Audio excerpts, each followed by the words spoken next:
Hey guys, this is the opening. Joe doesn't really do any head nod or pointing to let me know that we're recording. Yeah, it's over now. I'm already recording. But he just stares at the microphone, and I got to guess when we're ready to go. Well, we've been recording for 2 hours now. Why would we not be recording?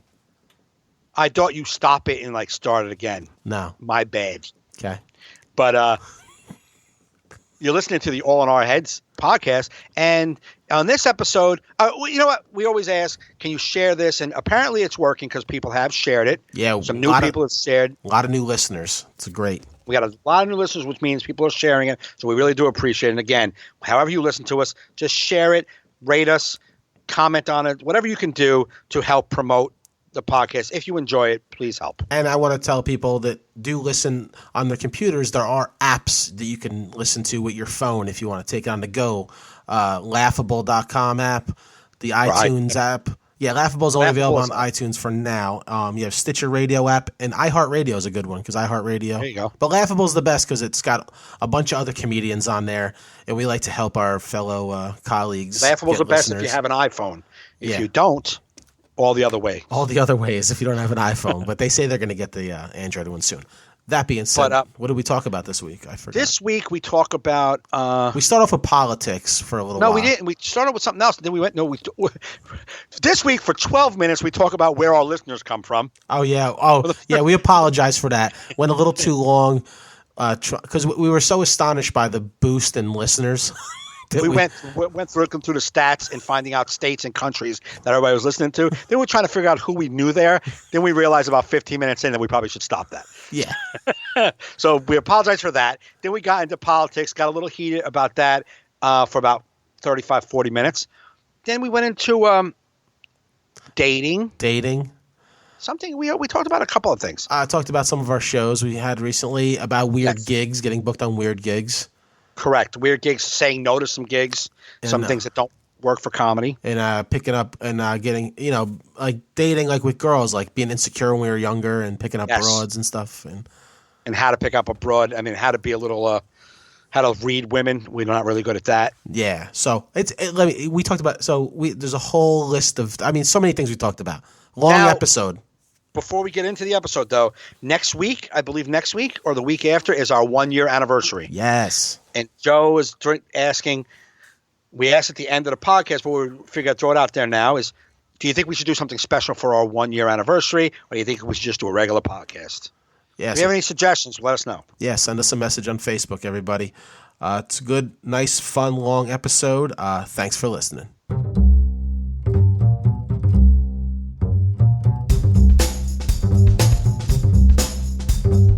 You're listening to All in Our Heads with Joe Fernandez and Mike Gaffney. Please enjoy the show.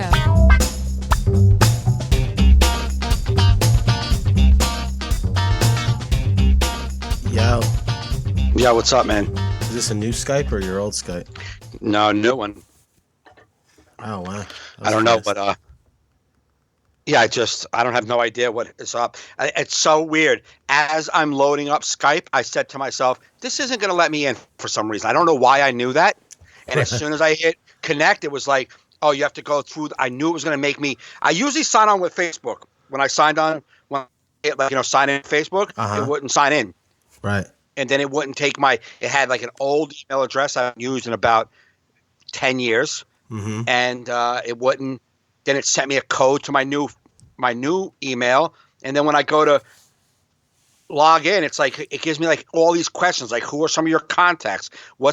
Give us 3 addresses you've used before. Give us 3 passwords you've used before. Like, are you fucking kidding me? That's a lot. And it still wouldn't let me in. So I was just like, fuck it, I'll just create a new one. Fucking Skype. Fucking Skype. Actually, I just got a text from a guy who listens to us saying, yo, where's episode 51? I'm like, well, we're working on it. It's good to know people. Stop texting us. Yeah, it's good to know people want to listen. That's good. Yeah. All right. So that's that. Hey, thanks for tuning in. Yeah, thanks for tuning in. Get a little Facebook, Skype rant out. Fucking Skype. Yeah, I thought there was something up with your Skype because when I was on, there was some away message on your thing that said, Right. just take a look at these babies. And then there's like a little link to click. I'm like, no thanks.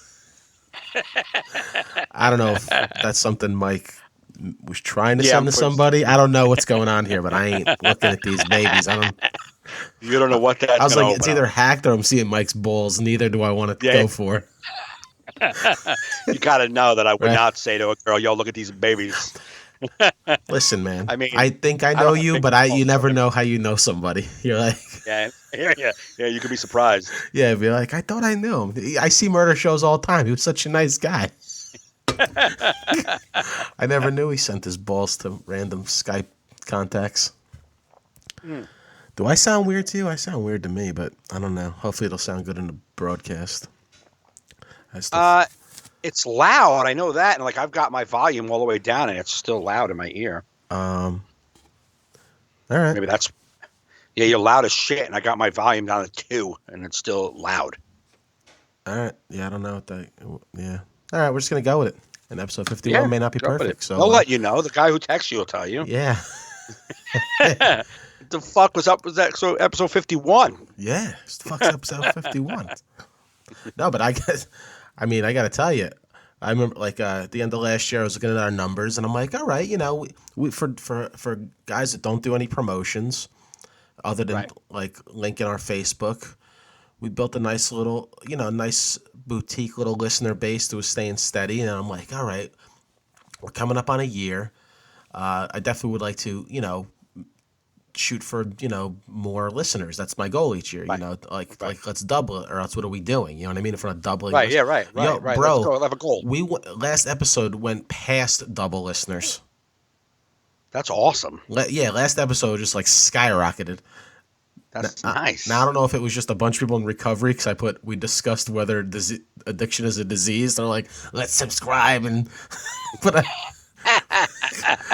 We're gonna bash these guys. Then they heard how much we don't give a fuck about what they have to say, and they're like, "All right, never mind." But it was all over the map too, because you could see the map of the states. What happened? Whoa! What the fuck? What has happened? What happened? You went paused, and then you just went total fast forward. Like I don't even know. It was like how do I say? And then you were back. Oh. It was so weird. That's probably on your end. It didn't happen on this end. You froze, and then you fast forwarded, catch up in time. Now you're like in slow motion. Okay. Oh, I hope I don't think it's coming out on the. Is it? No, because look like it's recording like that. No, it's recording fine. Because I'm. Yeah, you sound fine. I'm starting to sound fine now, or something. What was I talking about? You just sounded unfine. Yeah, you were a little broken up. What were you talking about? Oh, how our subscribers were all over the map. It was like the All in Our Heads listenership is spreading across the different states. Globe? Yeah. Okay. Yeah, nice. It's nice. It's nice. So I'm we have everybody in Istanbul? Probably. There's some other countries that listen to us, and what someone told me is they're probably soldiers, because soldiers listen to a lot of podcasts. Oh, right. Yeah. Well, if you're a soldier and you listen to podcasts, thank you for doing what you do. Yeah, because there's like for instance, there's I think there's 5 consistently in Germany. You know what I mean? Okay. Like 5 downloads. Right. You're like, just 5 German dudes just found us. I'm not saying they didn't. I have a couple of fans from Germany. Well, everyone from Germany, England, all those African countries that listen to us. Hunga bunga. African countries? Yeah. I gotta doubt those are real. I don't know. I could actually tell you what countries. If there you go. care. Let's get a little. Let's give each country. Yeah, I'm gonna give a country a shout out. I know how to speak a lot of I'm languages. gonna log in. We'll go by last episode because that was the. Not all time because You watch how many languages I know. You didn't even notice. Go ahead. Okay. All right. Give me a country and I'll just. All right. Let me get to episode 50. I got to get to the geographic section. All right. We have 6 in India. Oh, India's not one of the languages, so thank you for listening in India. Yeah, maybe, but we have a Indian broad Ritu. comedian friend, Ritu. Probably. She probably likes it, That's and they see her Indian face. They're like, let's listen. They're nice. Probably. You know what? Hey, I got some guys at Dunkin' Donuts. A lot of Indians at Dunkin' Donuts. They like me. Oh yeah, and you probably always Got a give lot out of your dunks, man. card. They go to your website. No, Boom. yeah, absolutely. Boom. There's Well, a couple shout of out to people the that. 6 guys in Dunkin' Donuts who. Oh no, they're in India, so No, they could be. They go to India. They got family in India. they tell them about us. Show Yeah. us show them our headshots. Look at these fucking doofs. They think they're somebody. Why don't Yeah. you listen to them? This is what we call cardiac arrest victims in America. They come in for donuts every day.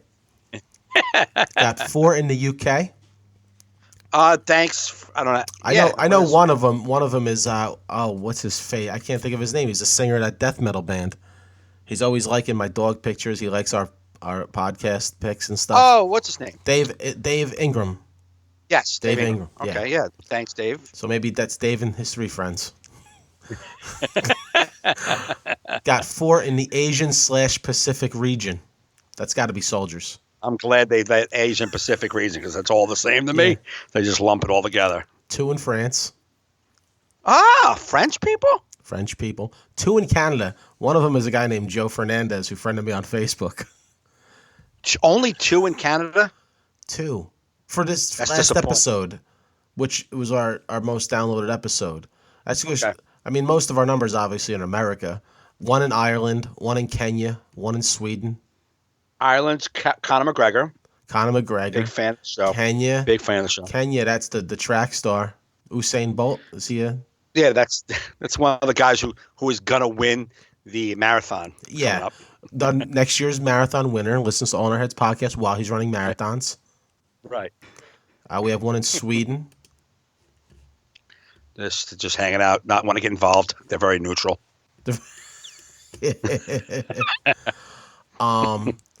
Actually, 5 in a certain city in India came up.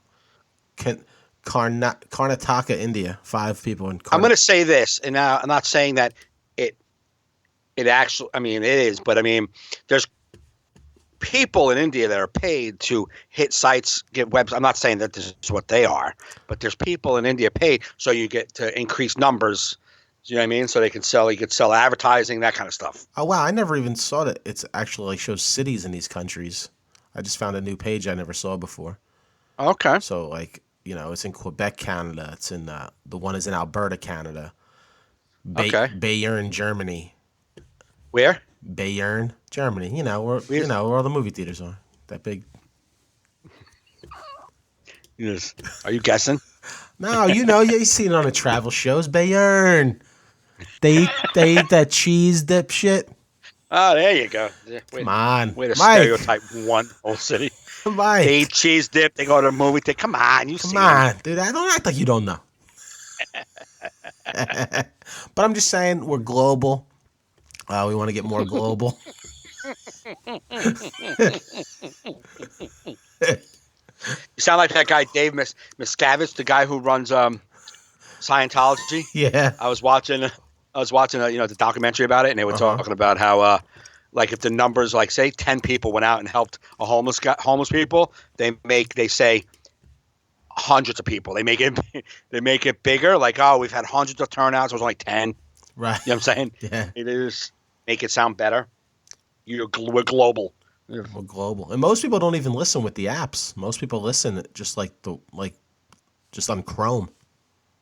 Yeah, that's what when I shared the link to my website, and people just go on there. If you're at a computer, you just go on there and open it up, and it's just let it play. No, yeah, it's fine. I was just, I think, apps Does would be Maywood easier show for- up as a listener? Maywood? No.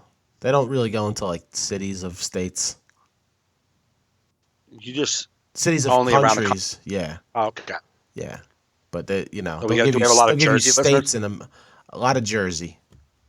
Okay. Let's go to a lot of Jersey. A lot of New York, a lot of actually Pennsylvania. hold up, I'll tell you. Actually not that many Pennsylvania, you'd be shocked. All right. I wouldn't be. Okay. Let's see. Obviously our number 1 is New Jersey. Then New York. Guess what third is? Of last episode, third on the list. Our number 1 In the downloaded States? episode in the United States, third state. We have New Jersey, New York, and 1 and 2. Utah. No. Texas. No. God damn it. One more. Give me one more. One Hold more. on. Hold on. I know this Want a one. hint? New Mexico. Nope. I need a hint. Indiana. Indiana. Place I've never performed. I don't think you have. But I don't we think have so. 28 fans out there that are ready for us, so we can quarter fill a club right now. If that's A if small they all club. live in the Small- same city. Quarter fill a small club right now. We're gonna quarter fill a Indiana's coffee pretty shop big. in Indiana. Yeah, but they'll drive if they're really fans. Say we could do a live all in our heads in Indiana. There you go. What's third on the list? I mean fourth on the list. I just said that was third. That was third. I'm talking. Fourth on the list, Connecticut. Nope. Fuck, was one of the ones I said before? No. Texas. No. Fucking hold on. Texas isn't even in the top 10. What? Texas is not even in the top 10. Fuck Texas. Florida. Nope. California. Let me get another guessing. Oh, I thought and then Pennsylvania, and then New Hampshire, Then- and then Florida, and then Virginia. Well, I performed in New Hampshire. I performed in Yeah. Florida. But yeah, this episode we got 2 listeners in Idaho, bro. All right, great. All right, we're not going to go down to all the states. I just want to let people know. Thank you for listening. I'm shocked when I see people listening in Idaho. I think that's great. Now, if No, you 2 people absolutely. can tell 12 of your friends, we can get some numbers going. No, it's absolutely great. The newest listeners are like, would they do this every week? They do No, we this- don't do this every week. It was They try to figure out who's listening. actually to them. What the next fuck week this is guy's going to be doing? our year episode, our year doing All in Our Heads podcast. Is it 1 year next? I thought we were like at 14 months already. No, this is our 51st episode. There's 52 weeks Does it in a mean- year. Yeah, but I think I don't think we hit every week. No, I could tell you the day that our first one dropped. Okay. You know what I mean? Can you? I'm going to tell you when episode 1 dropped, and maybe I'm wrong. Episode 1 dropped January 31st, 2016 at 11:16 p.m. Nice. Boom. Boom. Ah, so we're right on track, man. We're We've on done track. it. That's the one thing, we stay consistent. We did do it every week. We stay consistent. And that that's been part of the that's why this has grown That's into a part of the global brand. success. It's a global brand now because of our consistency. I'm You're just definitely the salesman in this company. I'm just curious because the numbers jack so much in one. I'm like, will we retain these people for not? I wonder Yeah, what you know what? That was a New Year's resolution. People were like, I'm going to start listening to more podcasts. Yeah, we're gonna come back to Earth next week. Be like, oh, we are the losers we thought we were. But we enjoy doing it, and we enjoy our little boutique fan base. But Right. thanks, guys, for listening. So we'll get into a show right now since we spent 15 minutes discussing our shitty statistics. I just would like the new listener going, these guys try to figure out who's listening to them every week? Is this what they do? Like, You know what? Instead of- Utah, do I know a guy in Utah? No. You just can't have a listener and move Nah. on, guys. No. No, I'm shocked that people listen Very at all. insecure.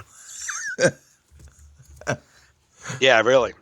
I was real insecure. Yeah. It was funny. I was listening to an interview with Colin Quinn. They were talking about like people that can make it, and he's like, he goes, you have to have like pinpoint confidence to make it in entertainment. Like you can't be be half-ass about yourself. Like you got to be so confident. He goes, that's why not a lot of Irish people make it because it's just you're born with this.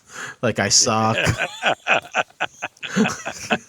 Oh, it's so true. Yeah. No, but when he said that, you go look of like the few people that I've met since I started that made it.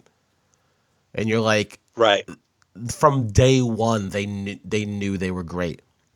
Even if they Right, weren't, right. even if they weren't, mentally, they're like, I'm going to be a star. Right. Where I'm still just like, meh. No, they all went in it. Like, yeah, you're right. And I'm not going to mention names because I don't want it to sound like a negative. No, it's not a negative. It's I wish I had that. There's a couple people who are talented and they're funny, but from the moment you met them, 2 years, 3, 4 years in comedy, they were like preparing to be a celebrity. They're like just prepping, you know what I mean? Like they were in the motions. They were like talking like they were already taking meetings like they were already there. You know what I'm saying? Yeah. And like a guy like me is like I'm not, I've just got into this hoping that it'll work out. Like these guys got into it like knowing it's going to work out. Right. Yep. Yeah, it's But no, it was a pretty interesting take on it. yeah, it's accurate too. Yeah. So the end of the world's coming soon. I don't know if you know that. Apparently, according to Facebook, in 3 days starts the reign of the America's Führer, and apparently he's going to be killing people and eating. Well, somebody just posted he's going to be killing. Wow. Obamacare. They were like, oh yeah, repealing Obamacare. You're right. 20 million people aren't going to lose their health insurance. It's actually 32 million are going to lose their health insurance. Like you're right. You were right, guys. It isn't 20 million. It's 32 million. Yeah. I was looking at some stats because there was like an argument on one of these on a comic posted. He's saying he's not pro-Trump, but he's totally anti-Obamacare. For no other reason other than he pays more than he wants to. You know what I'm saying? That's really the only reason he's against it. Right. Right. So when I said, like, I never really get involved, and I said, I got to ask a question. Are you telling me that Obamacare hasn't helped anyone? Has it been a total failure? Right. Because the people that it has helped, I can look at it realistically and I know it's got problems and we need to work on it. And I can actually say, oh, if you're telling me I'm going to have to pay more but still affordable, I get that. But you're telling me that I don't get a shot at affording it at all? It's either nothing or $780 a month. That's it. That's my two options. Yeah. You know what I'm saying? And you're in this guy's eyes, like, oh, $30 extra a month or $60 extra a month is way too much for him to be paying for. And then everybody's like these bums that don't want to work. Like, how do you think that affordable health care only helps bums? That's the problem I'm having with this whole situation. Yeah. So we had this debate, and I'm like, so I went through the numbers, and I rounded up. There's 320 million people in this country, right? We know that 20 million uninsured Americans got health insurance, and they're saying there's about 30 million total Americans that aren't insured, right? Right. They're saying 30 million people in this country aren't insured already. They weren't already insured. So that brings us down to 290 million people in this country that have insurance. You're telling me all 290 million people are unhappy except for the 20 million that got Obamacare? So 270 million people hate it? Right. Like, what's the numbers? And it's like I mean, anything. it is flawed, If and you even Obama admits it's flawed. I mean, it's a flawed system. Yes. Right. But I mean, if you went to a restaurant and had a bad experience, you're more than likely going to complain about the experience than if you had a great experience, you're going to talk good about it. Right. Right. So more people are going to. It's easier to hear everyone complaining because that's who talks the loudest is the people who are unhappy. Mm-hmm. The people who are happy, like, oh, I didn't know I had to speak up. I was happy. You know what I'm saying? Like, I was fine. Oh, I got to yell? Yeah, I'm fine. Like, oh, I didn't know. You know what I'm saying? Like, of course, the unhappy people are loud as fuck. Yeah. But as far as this, not that you believe this, but if anybody believes that Trump isn't bad for the business for the country, then you're ignorant. Well, you're ignorant. Yeah, I mean, it's bad. It's bad. We don't know. He hasn't done anything yet. You know what? It's weird though. It's like you say he's bad. Like, I mean, the guys they've underestimated Trump like every step of the way. It doesn't mean they underestimated Hitler. It doesn't mean anything. You know what I'm saying? Like, I don't think Trump will be Hitler. No, but I'm saying it's not shocking. Okay, they underestimated him because they threw him they figured there's no way. Listen to him. There's no way people in this country are going to vote for him. And the people he was talking to wanted to hear that, and they liked it. They voted for him. So that's not shocking. Trump's like the closest thing we have to a third party candidate, and that's the only. I try to look at it. Because I have to live with it for 4 years, I try to look at it in a positive way. But do you see the people? It's like the people that he is wanting to get in, the policies that they all support are very bad policies for us as people. Right. Like the one guy that they're doing the hearings today for, that I think he's like the medical, that guy, the guy who's like, all right, they're asking Trump, can you give us your plan for affordable health care? And he says, not until you approve my guy I'm recommending. Like, what are you, 7? Just tell us what your plan is. Whether we prove him or not, we need to know your plan. I'll tell you when you approve him. Right. So the Senate hearings are going on for that one guy. I can't think of his name. And like right now, he's about to be under investigation for what is it? Stock, when you stock, like insider trading almost. Yeah. Because he had his broker bought stock in a company that he brought to the Senate, like a law that will directly increase the sales of the company's broker bought stock in. You know what I'm saying? Yeah. That's the guy that Trump's trying to push through. Right. These are shady motherfuckers, man. These are shady dirtbags. They don't have anyone's best interest at heart. There's no way in these crop of people they have really human interest at heart. They just don't see. None of them do. No, they all seem like maniacs. But unfortunately, we didn't vote. We didn't get somebody else voted in. I get that, but still, you can't look at it realistically. It doesn't matter who's in now. He's in, but he's still that is what's in. I can't be like, well, he's in. Let's deal with all the shitbag. We don't get to deal with the shitbags. Yeah. We are out. Your vote didn't count. My vote did not make a difference. My vote didn't make a difference. So now that all the powers to be are in, these nut jobs, you think my voice is going to make a difference? You think anyone's voice is going to make a difference? No, they're in now. That's it. They're in. Nah. So you can smile about it. Oh, yeah, those are the people who are in. Or you could be like, fuck them. Because that's how I'm like, wow, they're all bad people. Yeah. They want bad things, man. Like pulling, like not making gay rights a civil right, like a government, like a federal government issue is bad. Mm-hmm. When you leave it up to states that hate gays because they're so fucking Christian, because Jesus believes in gays are bad, when you leave it up to them, you're fucked. And the government knows that, so the government's like, you know what? We can't leave it up to these crazy people. But Trump, to make his voters happy, is going to give them that. He's going to throw them that bone. You know what I mean? Mm. What do you mean with the gays? I don't know what you mean. With gay rights and like how the gay marriage, and all that. Well, like that's law of the land now. You can't touch that. No, but they can. That's one thing they're hitting. They're going to anything that Obama executive ordered. That's what they're pulling. No, well, the Supreme Court upheld Obama's gay marriage. But they won't when his guy gets in. So that's going to get repealed. It's gone. It's gone. It's definitely gone because that's. I don't think so. I don't believe that gay marriage is going away. It's not gay marriage. He's taking it out of federal and giving it back to the states. That was his plan. He believes it should be done by the states. Like, for instance, the transsexual bathrooms. Yeah, but I don't think they're going to get that. Transsexual bathrooms, though, whatever. No, that's not. I'm not saying that's an issue, but I'm talking about it should just fall under the umbrella of civil rights. But they're pulling it out civil rights and putting it into the states. So the states that really hate them are now in control.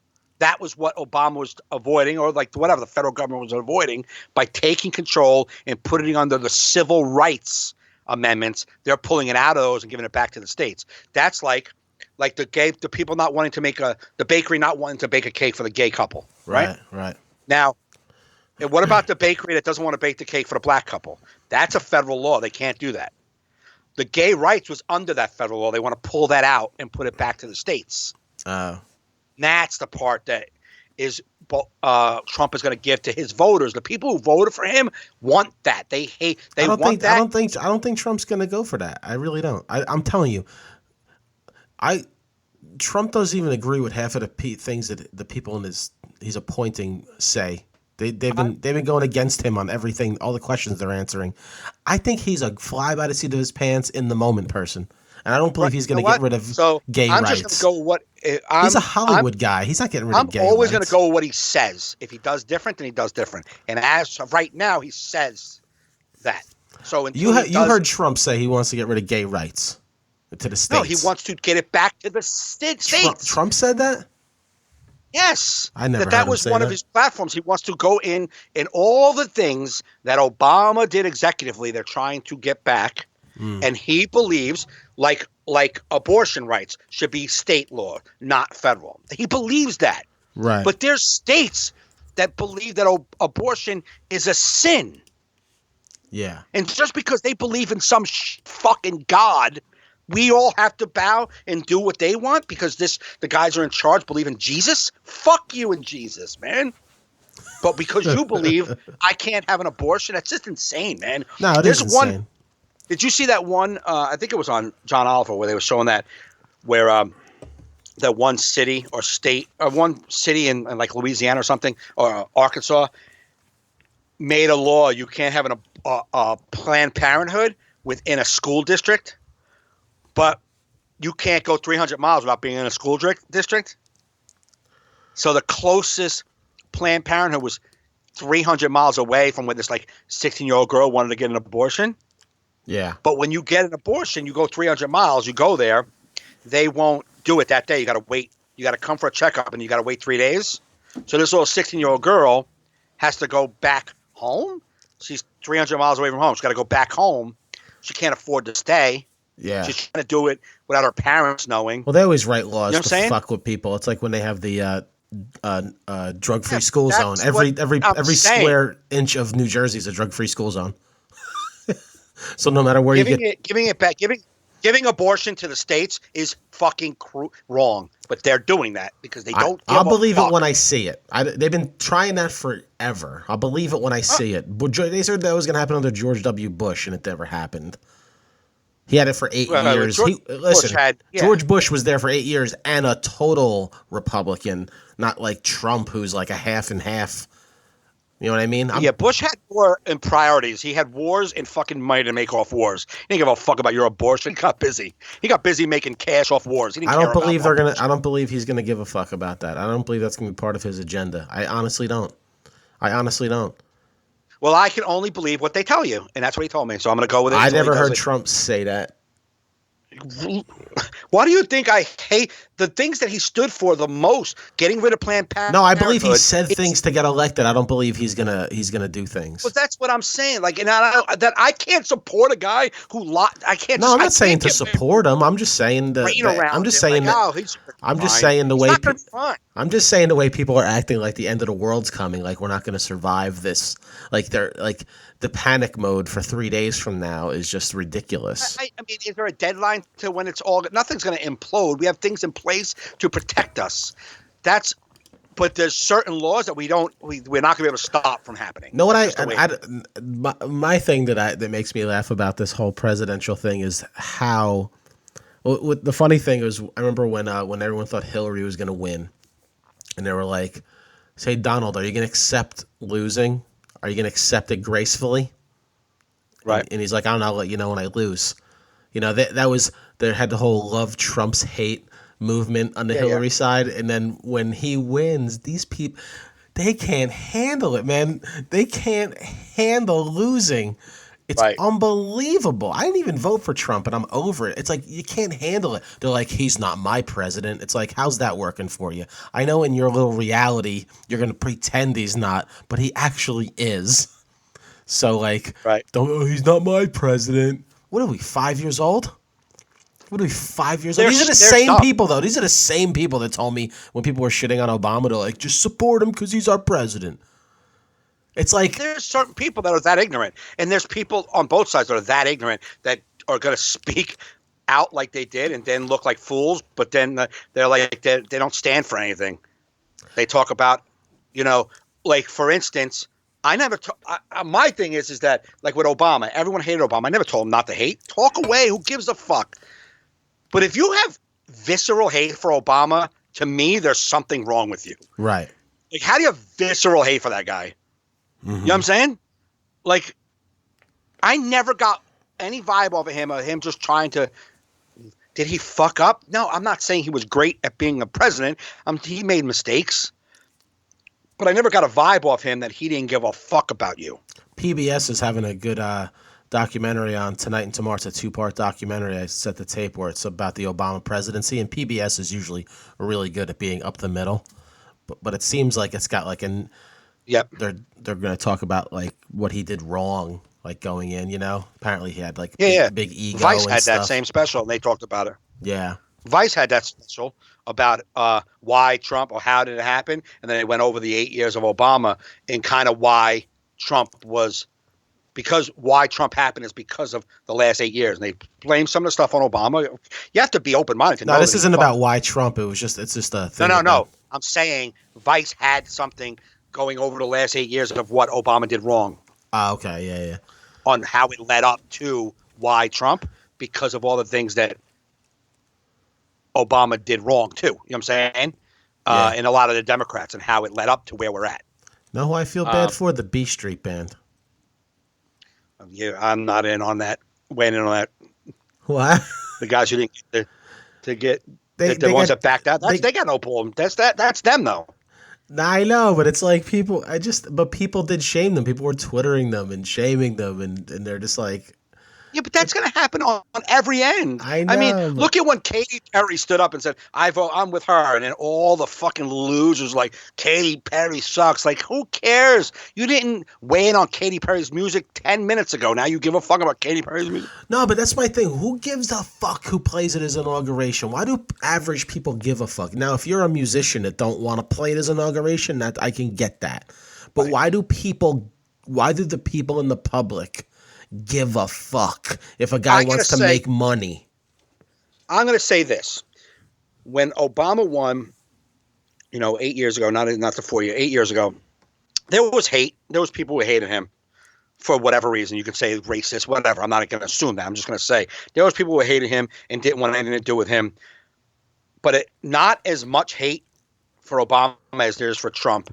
And I will say that the reason why there's so much like personal hate, like angst, is because Trump is a hateful kind of person.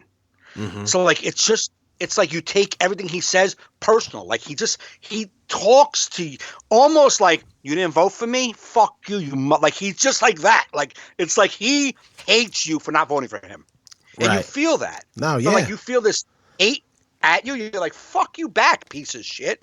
You know what I mean? Like it comes out of nowhere. Like I don't understand it either. But I can only understand that every time I look at Trump, I feel like he hates every single person who's against him.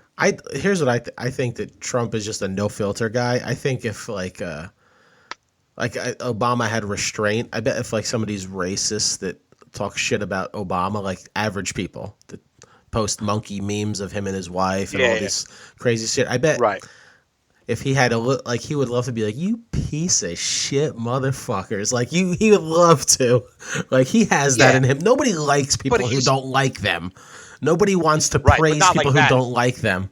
No, but the difference is Obama. You know what though? You're right. I know what it is with Obama Trump. What I do class. like about Trump, what I'm going to enjoy over these next 4 years, is that he's fine. It's a no filter guy. I believe he's going to call out Republicans in Congress. He's going to be calling out everybody because he don't give a fuck. Because he doesn't need this to make a career or to make millions after being president. He's losing money being president. You know what I mean? Like this isn't like an audition for him to be speaking at engagements in 8 years. You know what I mean? Like, and I think it's going to be granted, I don't want him to do anything fucked up to screw up the world and the economy, but I am going to enjoy him calling people out for the phonies they are. The governmental officials, you know what I mean? But my thing is like, I mean, this is you are a sane person to me. He is equally as phony. He's not real. You've said he's just saying stuff to get what he wants out of people to get elected. Like that, they're all phony. Also phony as well. I know, but they're all phony. But I'm going to enjoy finally for a change somebody different. Somebody's not saying the same old script.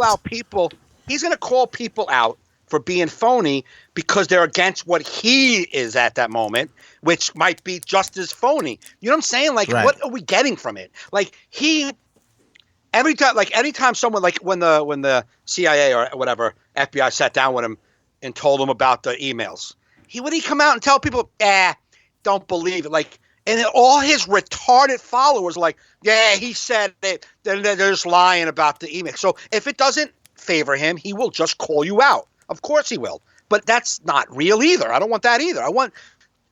If he was able to take something on the chin and be like, I fucked up there. Yeah, you're right there. I would be like, all right, cool. You're president now. Nobody can get you out of there. Just at least say, yeah, I made a mistake right there. I would at least respect it. But none of it is on him, and all his retarded followers like, yeah, everything that comes up about Trump is made up. Every single thing that Trump has done wrong or has said about him is a lie. Everything? How is everything not true? I just don't think people care. His followers don't care. They don't. That's why I stopped talking to them. Yeah, they don't. 3 months ago. Well, that's the thing about putting negative. They don't care. That's what I care. I wanted to post this. I've wrote it out. But it goes the same both ways. Like, listen, and I think that's what bothers me is I feel like, all right, Obama was a nicer man, a smarter man, a more dignified man, but people that loved him ignored things as well. You know what I mean? Right. It's like Obama, when he was running, he would not say whether he was for or against gay marriage. He was like, I think marriage between a man and a woman. Man and a woman. Hey, man, Hillary. And not until he got in and reelected did he do something about it. Right. But he's just as phony. But nobody calls him out on that. And when they did, they're like, oh, well, he had to do what he had to do. He had to say what he had to say. Oh, Obama ran a whole thing against Bush in the wars. And then since then, I'm going to close Guantanamo. I'm going to pull the troops back. And then he's bombing and droning more people than ever. Oh, but he has to do what he has to do. So here's a guy who speaks nice, but still gives you lip service. And there's a guy that fucking speaks like a buffoon. You know what I mean? It's like, I feel like people. I don't respect the guy that's just because he's straight up. I don't give a fuck. I don't care. I know a lot of guys. No, I'm not saying you have to respect them. I'm just saying, I think what makes me not take people's criticism is like you didn't criticize your guy and nobody criticizes their guy. So I'm never going to expect Trump supporters to criticize Trump because Obama supporters didn't criticize Obama. Yeah, and that's why I'm saying who cares? I don't care what any of you think about it. Like, I don't care. I'm not trying to convince anybody's supporters that their guy is fucked up. They don't care. And I did care because here's the difference. And I had this conversation with Frank the day of the election. The next day I was like, did you look at any of these facts you were given? Like, you check them? And he's like, nah, a lot of people don't, Mike. I'm like, well, all right, fine. I'm sure 90% of Americans don't care. I am one that does. So before I spoke up again, like for Obama in any of his shit, I look and read all the things about him. Like, all right, he fucked up right there. Guantanamo Bay. The only problem I have with him is him keep saying that he's going to close it when he knows that if it was only up to him, it would be closed, but it's not up to him. Right. It's not up to him to just close it. It's up to many people. So stop saying you're going to close it. You're not closing it. You can't close it. Stop saying that. You know what I'm saying? Like, that was the thing I hate. Like, we're going to do this, but like, you're not even in control of that. Like, that's kind of why he had to push Obamacare and make it as unproductive as possible because they were pushing back so hard and he spoke so fucking loud about this goddamn thing that he had to push it through half-ass. Yeah. You know what I'm saying? So I get that. I get it. But there's a lot of people on both ends don't give a fuck, but there's some people that do. Some people are going to support their candidate till the day die. It doesn't make it right. I'm not that guy. I'm going to look at all evidence. I do. I personally do. I like to be informed about what's happening. But the guy hasn't even served one day in office yet, and people are acting like he's ruined the country already. Well, some people are overreacting. That's what I'm saying. That's what I started talking about was the overreaction of people. I don't care about all these different fucking causes. Yeah, he hasn't done anything yet. It's like people are fucking wigging out. But I'm telling you, my whole purpose was because they're wigging out when these were the same people that were saying they need to accept the results no matter what. When they thought Hillary was going to win. And these people are losing their minds because they didn't win. And I feel like it's a very pussy way to act. It's a very like everybody gets a trophy. I've been around this is my seventh or eighth presidential election that I voted in. It's never been this loud on either side. Never been. And I got back to my point. It's also because we never had social media like this either. We don't see it as much. I know. True. Very true. But for instance, when George W. Bush got voted in the second term and everybody was like, how the fuck did that happen? You know what I'm saying? How did he get through on the second term? You know what I'm saying? We had social media, maybe not as many outlets as we do now, right. But we had social media. But even then, people weren't so loud because George Bush wasn't the kind of guy to be like, ha, ha, ha, fuck you, motherfuckers, I won, and have all his retarded followers going, ha, ha, ha, ha, like it's a fucking football game. Right. Well, that's what Bill Maher talked about, that we cried wolf too much, and that's how we get Donald Trump. We make these guys look evil.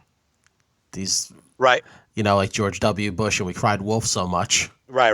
It led to yeah, this. absolutely. But I think people. But like, I don't know. I think I'm personally more scared of like Ted Cruz, and like a guy like that would have scared me more than Donald Trump.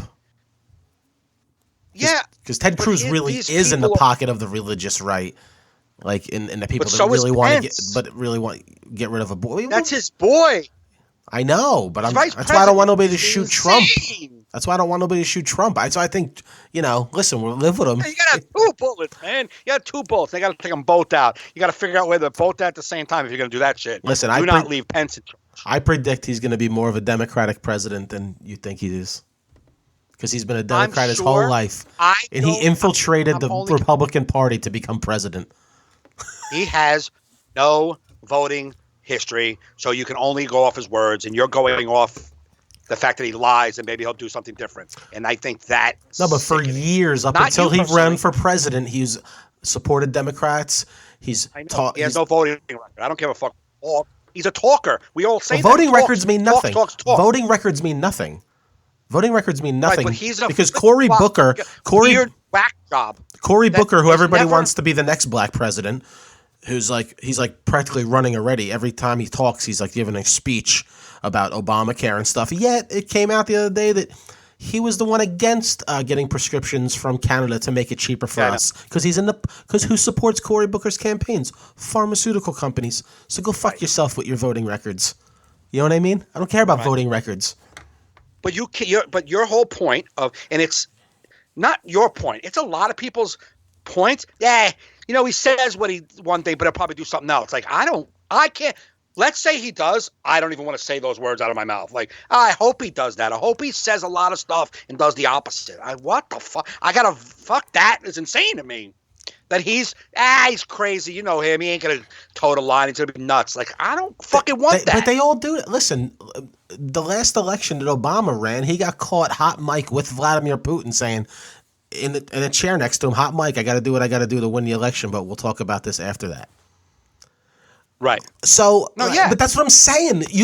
Everybody just ignores what that motherfucker did. No, it's nobody's I'm not ignoring it. But you give like his fucking Trump's campaign manager.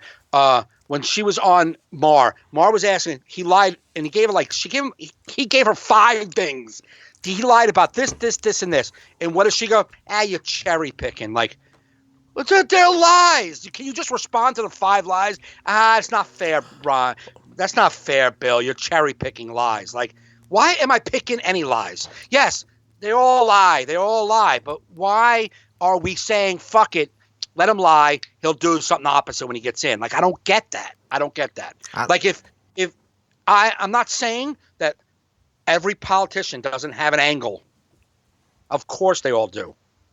Of course they all have an angle. But I don't the hatred for Trump and all that side is because there's so many people who will just ride whatever bullshit he says. Like whatever he says, they're like, yeah, that's what we're doing today. It's like, wait, I don't understand how you're never calling him out ever. Yes, Obama's people didn't call him out, but I'm not one of them. So I'm not talking for both sides. I'm talking for me. Listen, I will call him out. Right. His people aren't going to call him out yet because he hasn't done anything yet. He needs to listen. If he fucks up healthcare, his people are going to call him out. You know what I mean?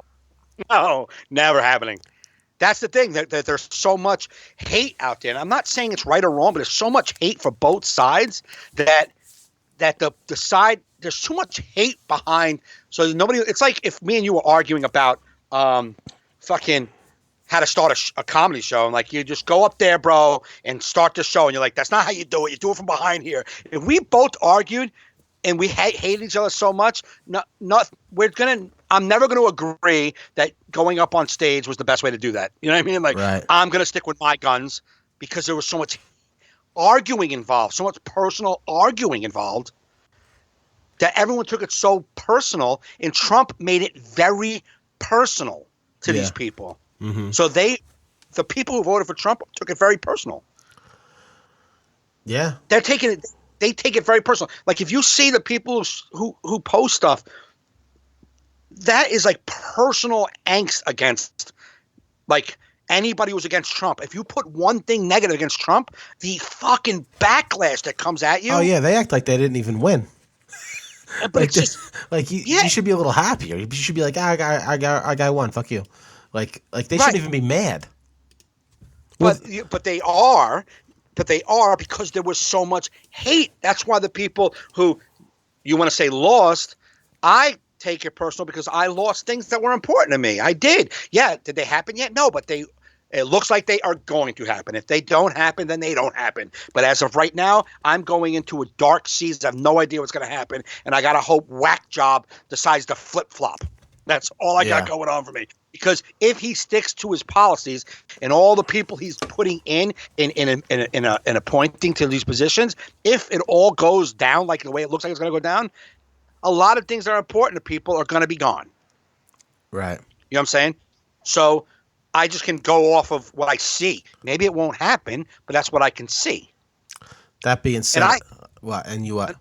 I just want to say that to be even having a conversation about like abortion or gay rights, and the only reason they make it a political issue and they put like taxes around the gay marriage, they put these little things around there because the Christians they talk about religion and they talk about Muslims being too radical.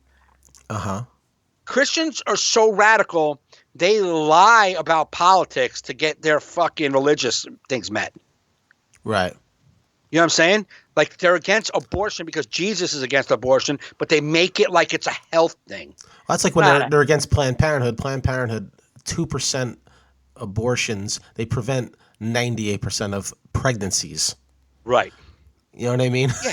Like women that's what go get screening for mammogram. They can get like, screening for ovarian cancer and sexual diseases. What's that? There's a lot of things they go there for. It's that great George Carlin bit where it was like, they give a fuck about you before you're born, but once you're out here, you're on your fucking own. On your own, yeah. Right. No, 100%. I just or they're pro-life unless they want the death penalty, but they're pro-death penalty. Right. So me and Frank were talking, and I said, I just don't think that we should be voting on, abortion or like just even giving a woman. It's a woman's choice. And Frank says, well, what if people don't believe that? What if people believe that abortion is killing a baby? I'm like, I don't give a fuck what you believe. I don't care what you believe. Why should your belief out trump my belief? Right. You know what I mean? Like our beliefs shouldn't have nothing to do with it. You should make it legal and healthy. As long as it's legal, like healthy for somebody, it's not hurting anybody, and they're not going in there against their own will, being dragged in for an abortion. Right. You know what I'm saying? Like that's it. That's what you're protect them. Not, oh yeah, we think you shouldn't do it. Oh, cool. Fuck off. David Cross has that joke about like when people call him and he's like, I think abortion would be fine. And he's like, oh no, Jesus doesn't believe that. And he's like, oh, I don't believe in Jesus. Well, we do, silly. Like, yeah, he's so funny, David Cross. Oh, hilarious. I only saw half of it because I had to run out of the house to go somewhere, but his last comedy special. I haven't seen the last one. It was filmed at South by Southwest, but there's this one joke. I just want to even go watch the bit again. It's this whole thing about like this like white supremacist rally where it was like a dumb one that said "Hi Hitler." He thought instead of Heil Hitler, it was "Hi Hitler." And this guy thought it was like saying hi, like "Hi Hitler." Hi Hitler. Dude, I know. I like when I feel a bit as good as when I'm alone in my couch watching it in my living room and I'm belly laughing. Yeah. I'm like, that's a good bit, man. If you can make a comedian laugh in his alone, that dude's Yeah, hilarious. that dude kills me. He kills me. You know what I watched yesterday? Just pieces of it. Gary Goldman's old special, not the newer one. In this economy, Yeah, yeah, but like the parts I watched the part about Bill Gates, how he has $59 million and Donald Trump has 2.9, yeah, and he's like how Bill Gates would just like at a party would just condescend like, "What's up, Trump?" Like he's like, Bill Gates can tell like, "What's up, Trump? What do you got going on, Trump?" And he's like, "You know what?" He's like, "But seriously, Trump, 2.9. It's a heck of a start, man. I mean, it's a heck of a good start. You're on your way, buddy. Keep it going." yeah. I think it's adorable that you count the points.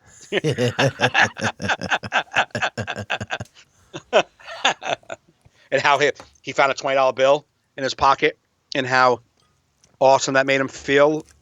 He's like, it didn't change my life. He goes, but it changed my weekend. It changed my plans. He's like, I still went to Chipotle because that's my Friday ritual, but I took my friend. And he goes, yes, and I'm going to answer yes to your follow-up question. We did both get guacamole. He goes. Don't you think it's condescending when a person that works at Chipotle questions your financial status? Like, that's $2 extra. Like, you want to check your balance and see if you can afford that? Yeah, they do say it's extra. It's like, Yeah. It's like, so he's like, let Gary Goldman worry about Gary Goldman's finances. And then he goes, I'm Gary Goldman, by the way, in case you guys, we have been up here. It's been a while since he introduced me. You know what I'm saying? My whole thing with Chipotle, it's like, all right, you're not serving gold. It's avocado. How about you just add 8 cents to everything and then just give us guac? Yeah. That's how you're going to make it up. Everyone's paying 8 cents or 5 cents across all your customers, and just act like you're giving us guac for free. You'll be heroes. Yeah. Because there was some place I went. He said, one of their competitors. but did you see that? Yeah, I saw that. Where he talks about the $20 bill in his jacket? Yeah. And what it would be for Bill Gates to find? Yeah. And he does the math for him. He's like, for Bill Gates, he would have to find $12 million for him to have as much excitement as I do. He's like, Bill Gates would have to find $12 million. And then he goes, that's like 563,000 $20 bills. He's like, let's say you're putting your coat back in your closet with a forklift. And he's like, why does my jacket weigh 297 pounds heavier? Nice. Gary's fucking hilarious. That's a funny fucking movie. Yeah, he was on Colbert last week. I thought it was amazing. He's just the best late night stand-up comedian. Yeah. Like, he just has Absolutely. He has late night material. Oh, absolutely. And he could do one topic for that 5 minutes. Yeah. But he's so funny. He's so original and different. He's like one of those guys. I mean, that's a special comic, man. There's nobody does it like that. Nah. There's not one. You can't mention a comic that does it like he does it. Well, that's why I shared it and I posted that. 'Cause before I even posted, I'm trying to think who he is the best. There was nobody that even comes close nowadays as comedy on late night TV with that good, consistently good. No. You know. No, I would say that the closest to his style to me is Nate Bargatze. Kind of has that style. Yeah. Well, know who's good on late night? Like, all his late nights are good. Nick Griffin. I think that's his name. Yes. The gray-haired guy that's plays the seller all the time. That dude is a late night machine. He kills me. Yeah, yes. That dude is so funny. I never hear about him anymore. I don't hear things about him. Like, if he's still around. He's just grinding it out. Oh, he is. He's a seller. But yeah, that dude is funny as fuck too. Yeah. Did you have any good shows this weekend? This past weekend? No. I had a show at an Elks Lodge in Closter, and it was painful. Oh yeah. It wasn't painful. It's just they weren't. All right, I got to take that back because I did fine. They just weren't a lot of fun. Yeah. You know what I'm saying? Like, I did fine. We got through it. It was okay, but it wasn't like it was like one of those things where it's just like, this isn't a lot of fun. I went to pick my check up, and Voss was like, I was like, yeah, it was. I don't know what it was. It just wasn't fun. He was like, yeah, it was you. That wasn't fun. You, like your own head. To you, it's not fun. You know what I mean? Like, yeah, you aren't having fun. So yeah, they weren't I'm like, gonna have fun. They had no shot of having fun if you weren't having fun. no. And I tried. Be like, and Mike, we hired you to people- bring the fun. We're not supposed to bring fun. You're gonna have to meet me halfway. That's just the way that works. I can't bring it all. Yeah. No, there was like pockets of tables, like a couple people at each table were really having fun, laughing, and like really belly laughing. And then, but there was just some like sourpuss faces, and they just weren't a lot of energy. It was a weird room. It's one of those, Elks Lodge rooms. All the tables weren't full. Mm-hmm. You know what I mean? There was Round probably tables? only like 50 or 60 people there. Yes. Round tables, no stage. Oh, you're just on the ground? On the Immediate loss of credibility. Immediate loss of credibility. You're like, no stage. No stage. I'm sure I have to be on the big floor. dance floor. Yeah. Big dance floor in the middle. Like no one in front of you. No one in front of you. Just dance floor and 1, 2, 3 round tables to the left of the dance floor, and 1, 2, 3, 4 round tables to the right of the dance floor, but the whole center of the room empty. And You just kind of looking to your left, looking to your right. do you have an opener or just you? I was the opener. I did 30, and then Richie Byrne was to do 35. Okay. I wound up doing 32, and then I left. It wasn't horrible though. It wasn't horrible. I look back, I wasn't like, this sucks. But I was just like, they're not as fun as I would want them to be on a Saturday night. They just weren't. Yeah. Those like Elks Lodges can be like that if because they all know each other. It's a group and they're all like cohesive. You know Absolutely. what I mean? Yeah, no, absolutely. And if you shit on them, they're like, "Fuck you! You're coming to our place. You're supposed." Right. Almost you could shit on a nightclub one because you're like, you came to a comedy club, right? And you're being weird. Yeah. Like No, what the absolutely. fuck? Yeah. But like at the Elks Lodge, like we're here anyway. Yeah.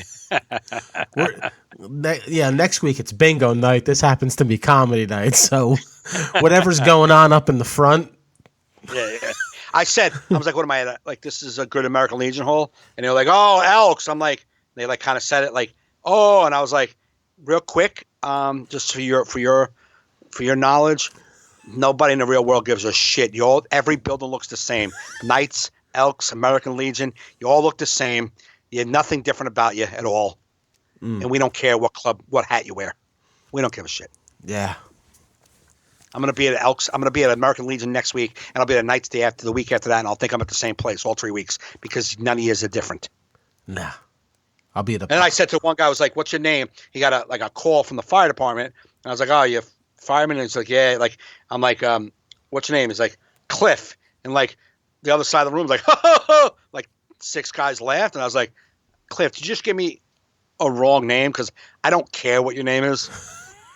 And then he goes, no, I didn't. That's my real name. I'm like, so you guys laughed at him saying his name? And I'm like, man, you guys really, really need to get out more.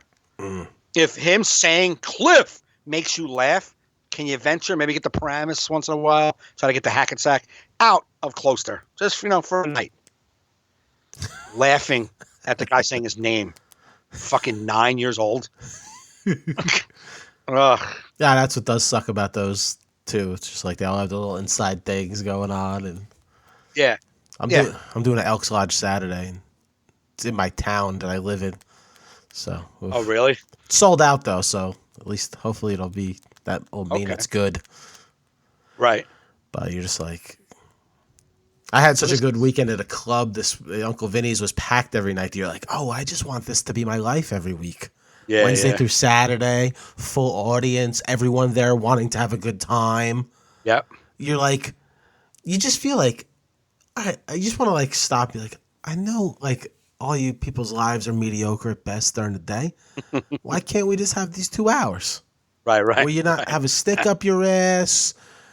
Like, you want to like videotape these audiences and be like, this is how you're supposed to be. whenever this word comedy is written on the place you're at. It's like, That's the difference, man. The difference is, you're working at a comedy club. People came out. That was their plan for the week. I'm going to go to the comedy club on the weekend. That was they're out for the night. That they came to laugh. They're all not together.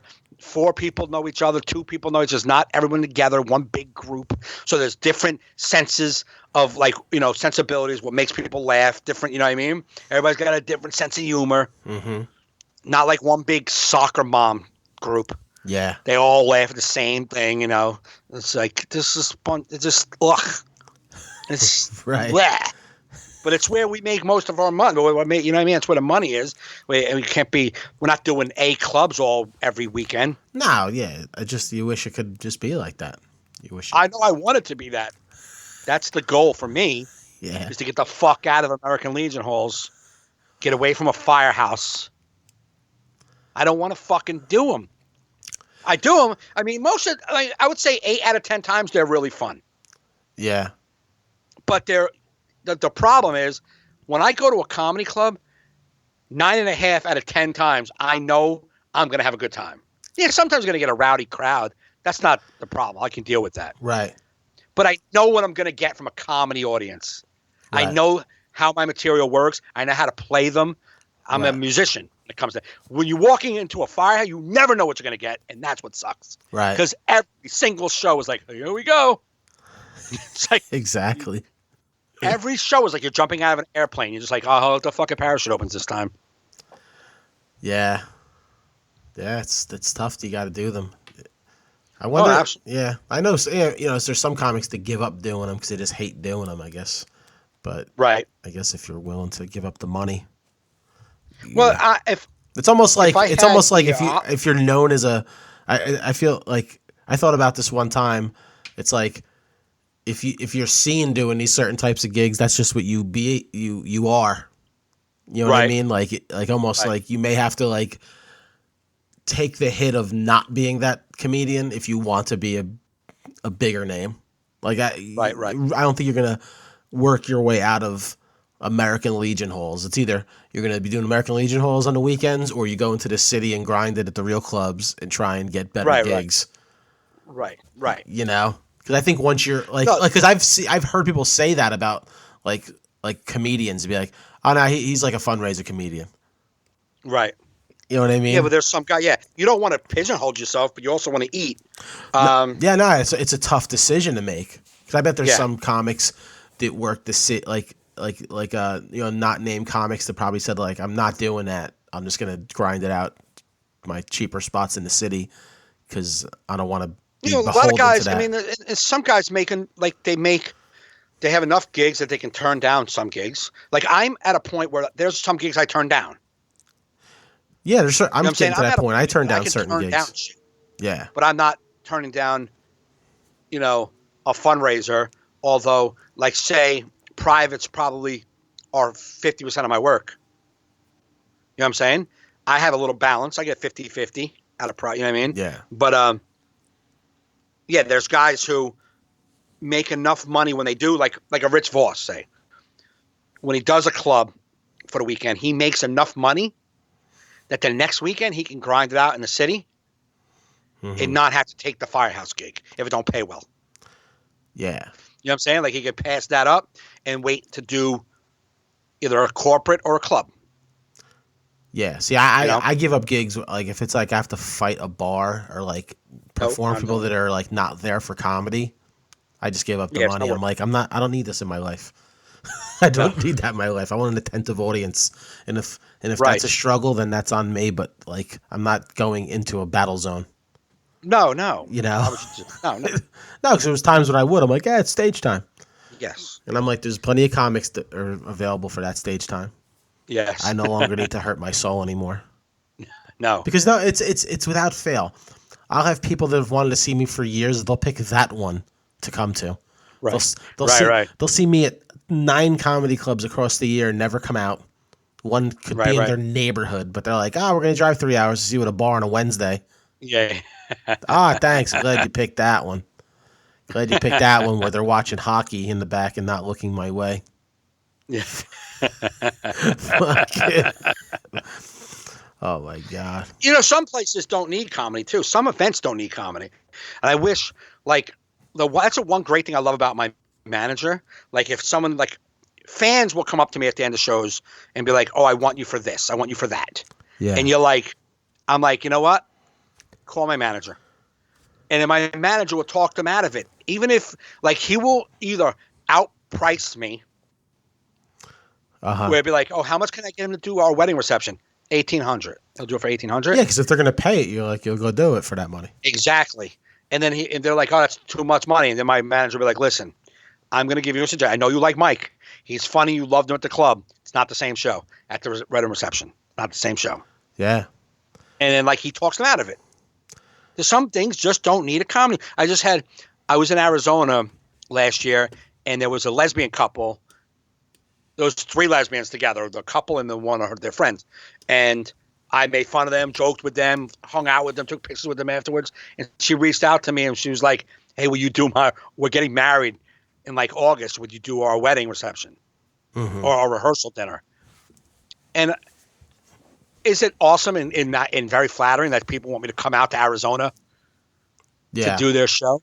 But I don't think it makes much sense. Right.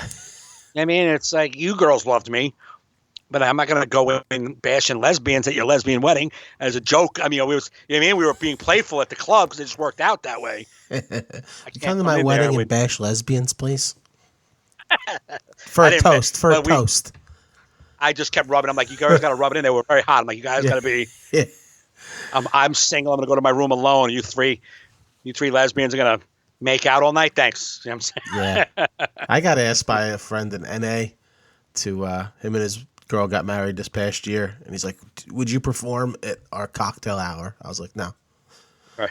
No. He's like, no, I'll totally pay. I'll pay you whatever you get. I'm like, Cool. No. I go, no, man. I go, listen, you guys are the stars. It's unnecessary. It's weird. Unnecessary. And I was like, listen, if you want something at your cocktail, I have a friend, Vinny, who does card tricks. I was like, right. That's a cocktail hour performer. He walks around, right. Pulls things out of people's ears, fucking does card tricks, little magician, little close-up magic. Right. I go, that'll be a hit. No one wants to be like, excuse me, you want to listen to Joe? Right, no, I'll come to your table. I won't disturb everybody else. I'll disturb you for 3 minutes and walk away. And I don't even know you well enough to even maybe like write something specific, like a roast type thing. Right. To like make fun of you. We're not like that kind of friends. Right. Like if I was to like be at a wedding party and roast a friend of mine whose wedding it is, like yours or something. I've known you. We've been so close for so long. I can rip on you. I don't have to do material. Right. I could do 4 minutes and and get 4 minutes of laughs, just making fun of whatever you do. Right. But I don't know them. Like I know them from NA meetings. So I can tell them weird shit you've talked about in meetings. Hey, that time you fucked that thing. You? Remember that which time? uncle was it that touched you? Remember that time you did heroin with your uncle? Which one was it? This reminds me of that time you talked about when you used to bang inanimate objects while high on angel dust. Oh, wait. Okay. Everybody hold up your glasses. I know it's getting weird. hey, I'm bombing right now. Can you ding your fork on the glass? Get them to kiss or something? Yeah, have a friend be like, yo, when I'm bombing, start dinging the glasses. When I worked at Home Depot, one of the guys who worked at the desk with me, the pro desk, remember when James did that in Islin, that goddamn street fair? Mm-hmm. Remember when we all did that out of the... I didn't do it. Remember, I did it. Yeah. Remember, it was out of the KTU fucking... Yeah. I remember seeing trailer. the pictures, and I was like, thank God I wasn't available that night. I had to do... I'm doing it out of the KTU trailer that opens up like a stage right across from the salt and pepper shaker. I mean, 10 feet in front of me is the salt and pepper shaker, and all you hear is...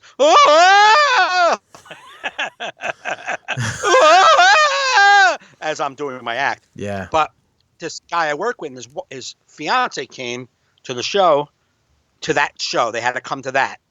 And then he comes to me at work. He's like, hey, you're really good, like, with audience. You were good, like, off the cuff. He's like, would you want to do our wedding? We're just doing it in a restaurant, like in Central Jersey.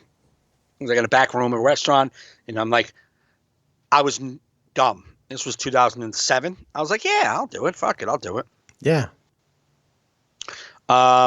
So I get there, and I think I'm just going to do like 10. He just wanted me to do 10 minutes. You know what I'm saying? So I walk in, and he's like, okay, So we're gonna, after we do the ceremony, introduce the.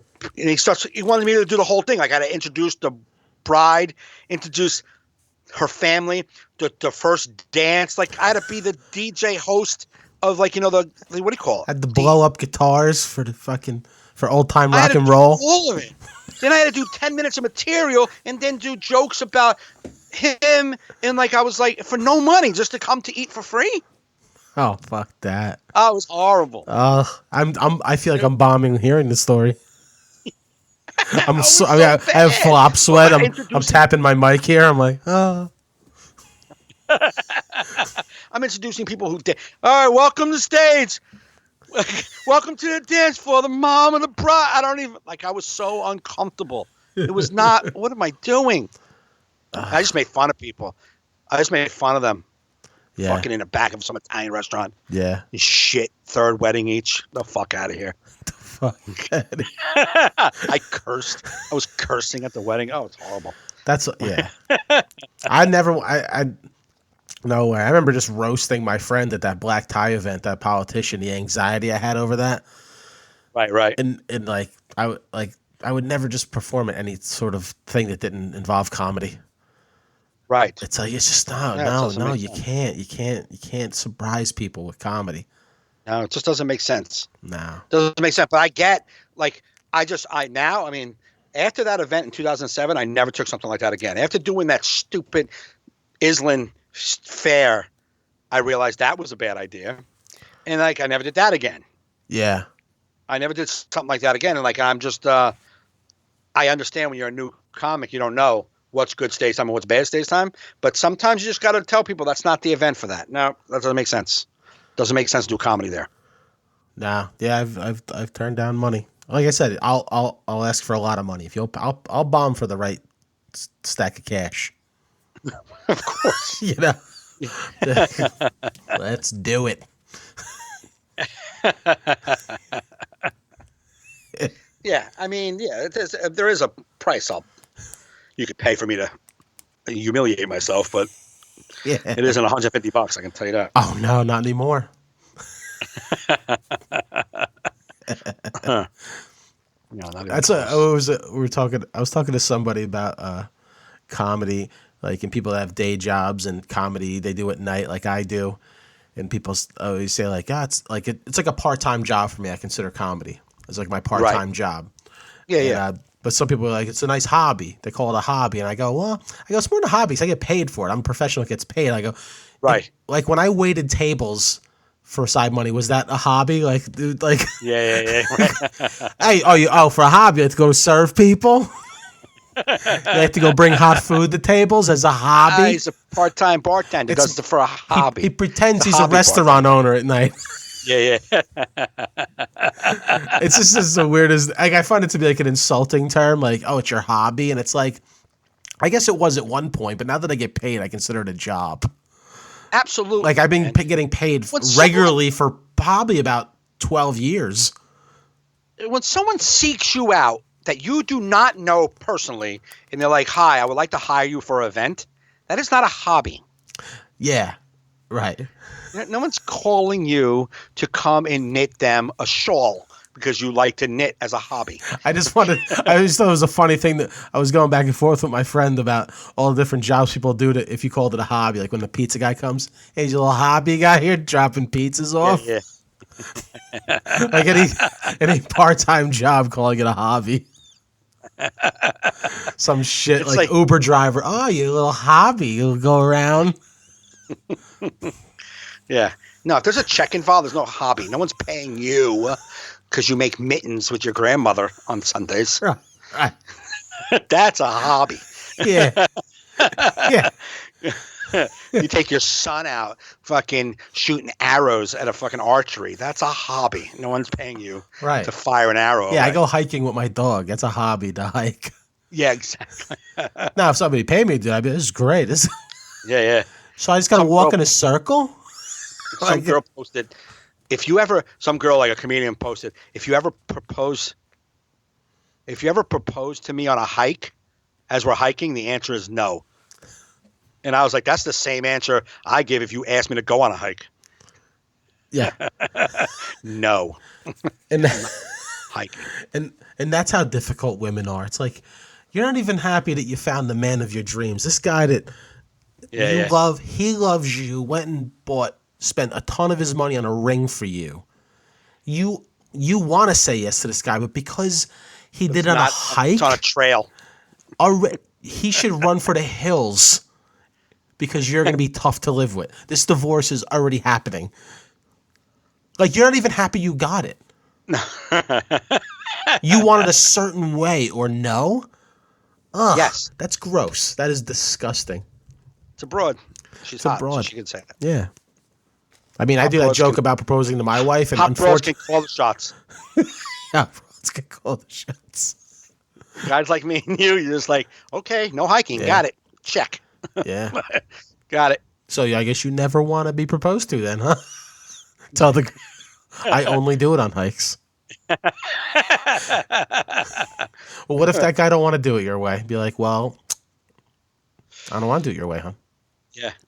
Oh, so the only way you want to marry me is if you can do it on this fucking dirt trail? Yeah. Yes. I had a woman ask me after one of my shows if that story I talk about proposing to my wife is real, and I'm like, unfortunately, yes. And she goes, and she still said yes. I'm like, I know, right? She's like, you're the worst. I'm like, I know. I am the worst. But I remember when me and my kid's mom were together, and she just got pregnant with my daughter, and she was like, are we going to get married? And every time she said, are we going to get married? I laughed uncontrollably. It made me so uncomfortable to think about it. I would just start giggling uncontrollably. Mm. And so when I had to propose to her, it took me a second to not laugh because I was so uncomfortable. Yeah. Oh, I wanted to ask you because I saw you post something about, it was a funny joke you wrote about like dating apps, but now you're using LinkedIn or something. LinkedIn? I forget the wording of it. I said, you're at reach bottom when you're considering LinkedIn as a dating app.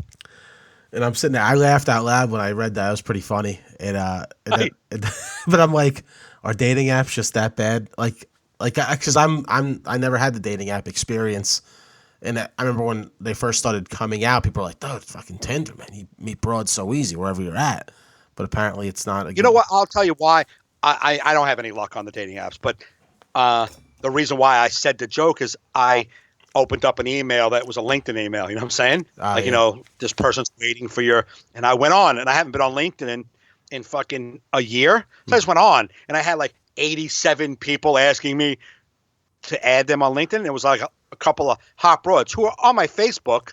And I was like, oh, I haven't seen this girl in a while. And I wound up going on their Facebook, just looking at them like, I forgot I even had her as a friend. And I was like, wow, imagine I'm using LinkedIn as like a dating app. Like, I don't have any work for you, but can we go to dinner? Yeah. Like, really? I don't need your tax services. You want to tell me about Yeah.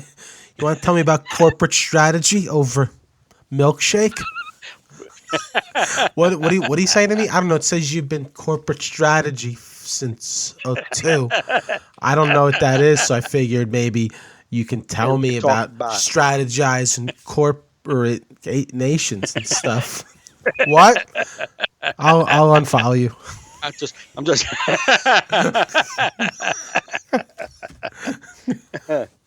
Yeah, I follow some people. They change jobs so much. They're like, congratulate so-and-so on their new job. I'm like, I thought I just did that like 2 days ago. What, is that on LinkedIn? It'll send like a notification. Congratulate so-and-so on this. Oh, really? Or okay. It's fine. It's weird. Yeah. But actually, the dating apps are. I don't have any success with them. I think they're very successful if you're just banging and you're younger and you're just banging it out. Yeah. I'm not the guy that people come across my profile and go, I want to fuck him. Nobody wants to just fuck me. It's not that guy. So I'm the guy who I wouldn't mind getting to know him. You know what I'm saying? But that's not what these apps are for. It's all about fucking. And I don't give a shit what any you hookers can fucking reach out to me that you want to and tell me how it's about love. You're full of fucking shit. And I'll tell you why. I was on Match.com. I've joined Match.com like 5 different times and then canceled it. And I'll fill out the profile on Match.com. I answer all the questions, and even like fill out like the tell us about yourself. I'll do all of that shit and get nobody interested. Right. You know what I'm saying?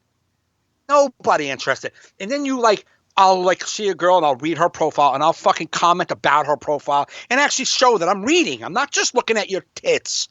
You know what I'm saying?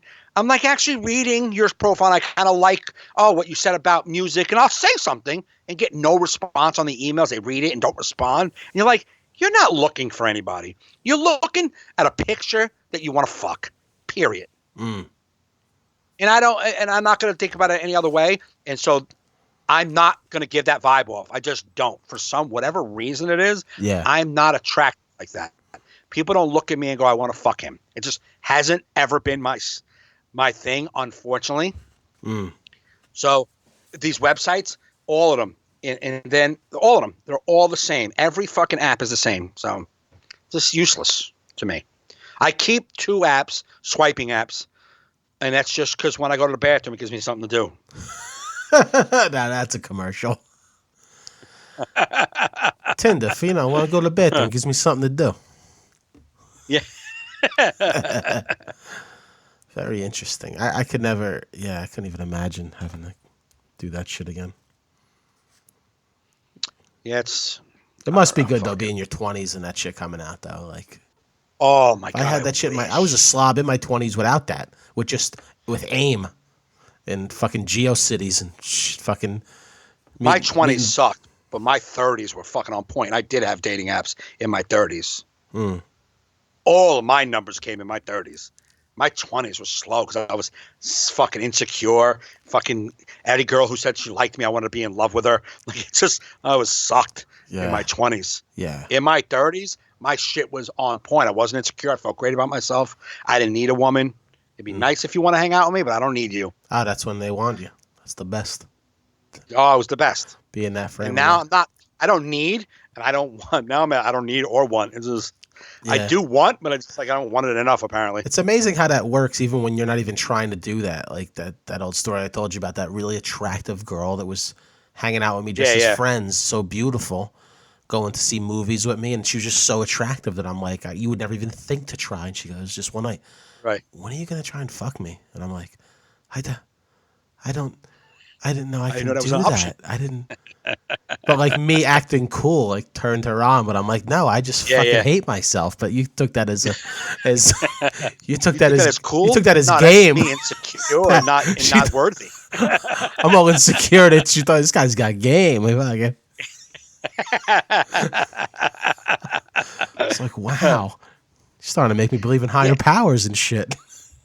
It's like that my porn star girl, who she's more than a porn star. I just call her that so you know who I'm talking about. She texted me today talking about how she wants to hang out. This girl says to me, I really want to make out with you in real life. Like, be like, I want to make out with you fake real life, all types of lives.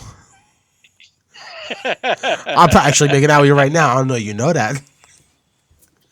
But her doing that today, I walked through like Dunkin' Donuts, like through the streets. I was like, "What's up?" Like, like, oh, you're giving confident as fuck. Oh yeah, what's going on? Oh yeah. When a girl gives you that type of confidence, it's just because it's so funny. She tweeted something. She said, "I tweeted something at somebody," and then she tweeted like a minute later and said, "But ... I want you to fuck me." That's all. She didn't tweet at me. She just tweeted that. Yeah. And then I texted her right about 10 minutes earlier, and then she responded. She goes, "Oh, my God, I was just thinking about you." At that same time, she put that tweet out. I'm like, "Oh, I wonder if that tweet was about me." I didn't say anything. And then she goes, I'm like, "Was it good or bad?" She goes, "It started out innocent, but it turned naughty, but then my cat jumped in and got me distracted." I'm like, "Oh, nice." She was thinking naughty about me. Yeah. And that just put a little pep in my step. Oh yeah, man. You just start walking, y'all like, what's up? A little strut going on. Start pushing black dudes. Move out of my way. Do a little sniff before you drink your coffee. Yeah, you got it. Yeah. Yeah. Fucking. How you doing over there? I just sniff while I'm feeling good about myself. Yeah, it was nice. It's amazing what little it takes for us to feel good. Like, you know what I mean? Yeah. Like, that's all you need. Just a little bit of attention from a pretty girl, and you're like, I can take over the world. Like, I don't need Obamacare. I'm fucking healthy as an ox. Like, yeah. That's why billionaires keep like all those girls on their boats and shit. They're like, it's just making me feel good. Yeah. It makes me want to do shit, take over the world. Well, I was talking to somebody the other day, and we were talking about, like, me dating, and like the person said to me, you went out with that one girl, like I went on a date with somebody you made out with. I'm like, yeah, but it didn't work out. I didn't get her point. And she was like, no, but those kind of things happen. And like when I'm attracted to somebody and they're attracted back, that fucking feels good. Hell yeah, dude. And I was going to talk about this before. I'm like, and I know we've talked about it before, how a lot of women are attracted to me. I'm not saying people aren't attracted to me, but I'm not attracted to them.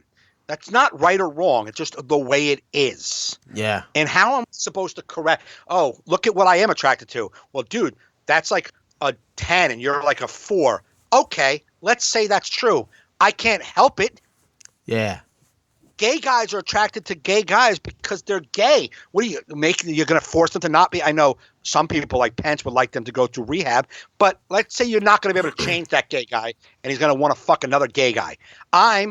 I look at a hot girl or a girl that I think is hot and I'm attracted to her. And you might be like, wow, she's out of your league. True. Very true. But I still am attracted. Mm-hmm. What do you want me to do? Am I supposed to like somebody I'm not attracted to? I don't know how to do that. Nah. I can't get my people to react to something I don't think is attractive. I have to be attracted. Yeah. I've been attracted to... So when somebody I am attracted to plays back, it makes me feel good. Yeah. I've had girls flirt with me that made me attracted to them. Like, they'd be like, wow, you've become attractive because it, like, made me feel good about myself. It could definitely... that happens too. Like, I was talking to Dan Wilson. You were talking about online dating. I was talking to Dan Wilson. I think we talked about this before too. Dan Wilson was like, I'm glad online dating didn't exist when I met my wife. And he's like, because I would have filtered her out. I would have never met her. Oh, and totally. She would have never met me because we would have checked off all the filters of things that we like and we would have never saw each other. That's why I'm glad I met my wife the old-fashioned way. Yeah, so he was like me and my wife weren't even attracted to one another physically, but we hung out and something happened. So I get that that's a possibility. Yeah. You know what I'm saying? I'm not ignorant, but if you want me to pursue you and text you and say, hey, let's go out, want to go for dinner, there's got to be something. Yeah, there you for have me. to have attraction. I liked Kerry from like the moment I saw her. Right. You know what I mean? Right. Well, not the exact moment, but like I was, Well, you saw her and you was like, oh, she was very pretty like, and right. not a girl that I would typically go up and talk to because she was really pretty. And, I fucking turned to a retarded person around 41. I'm like, hey, all right, bye-bye. What? I don't know, that short kid with a hat just walked by me mumbling some shit. I thought he was cute, but I didn't realize he had special needs. I think he's looking for his mom. I don't have the audio ready. I haven't even listened to it yet on my recorder, but there was a show last week. A woman, she said she wasn't drunk. She goes, I'm just drinking water. So if she wasn't drunk, then she was just an absolute lunatic. Oh, the one who was. She's like, because I was doing jokes. She's like, what else you got? And I'm like, what? And then she's like, no, what else you got? And she's like, you're cute and you're funny. And she's like hitting on me from the audience, like telling me I look good and. Right. I forgot even what she was saying to me, but I'm like sitting there. I told the crowd, I'm like, I want to be mad at her, but she's fucking making me feel good about myself. Like it's like the weirdest heckle. It's like you're ruining. Like you totally ruined my flow. I had a good flow going, and now I'm embarrassed because I am cute to you. And yeah. If the audio sounds good, I'll put it in at this moment right here. What else I got? Oh, for Christmas? That's it. When you're married and old, you just get one thing and it's over. I just meant in general. Oh, in general? Is this getting kinky? I don't know what's going on. I'm kind of cute in those jeans, so I'm just trying to see what else you got. Dude, I'm fucking starting to feel great about this show, man. Wow, my self-esteem is great. You better hold on to her, sir. I've only been up here for about, I don't know, 10 minutes. And I'm already Actually, it was about 8 minutes and 30 seconds, and you were rocking the whole time. all right, baby. Are we going to become Facebook friends?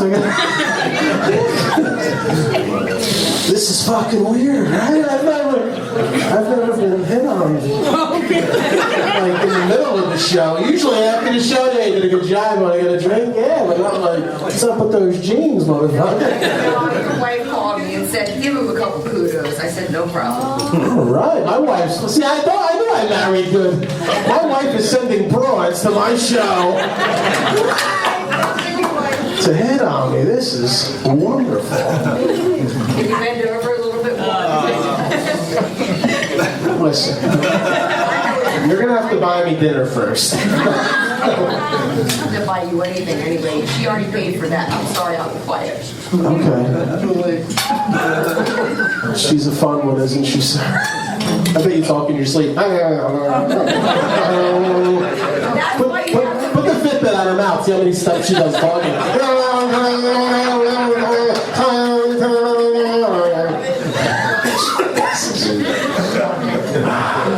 Are you guys married? Are you? Are you? That's your future. That's our future. Should we just get divorced now?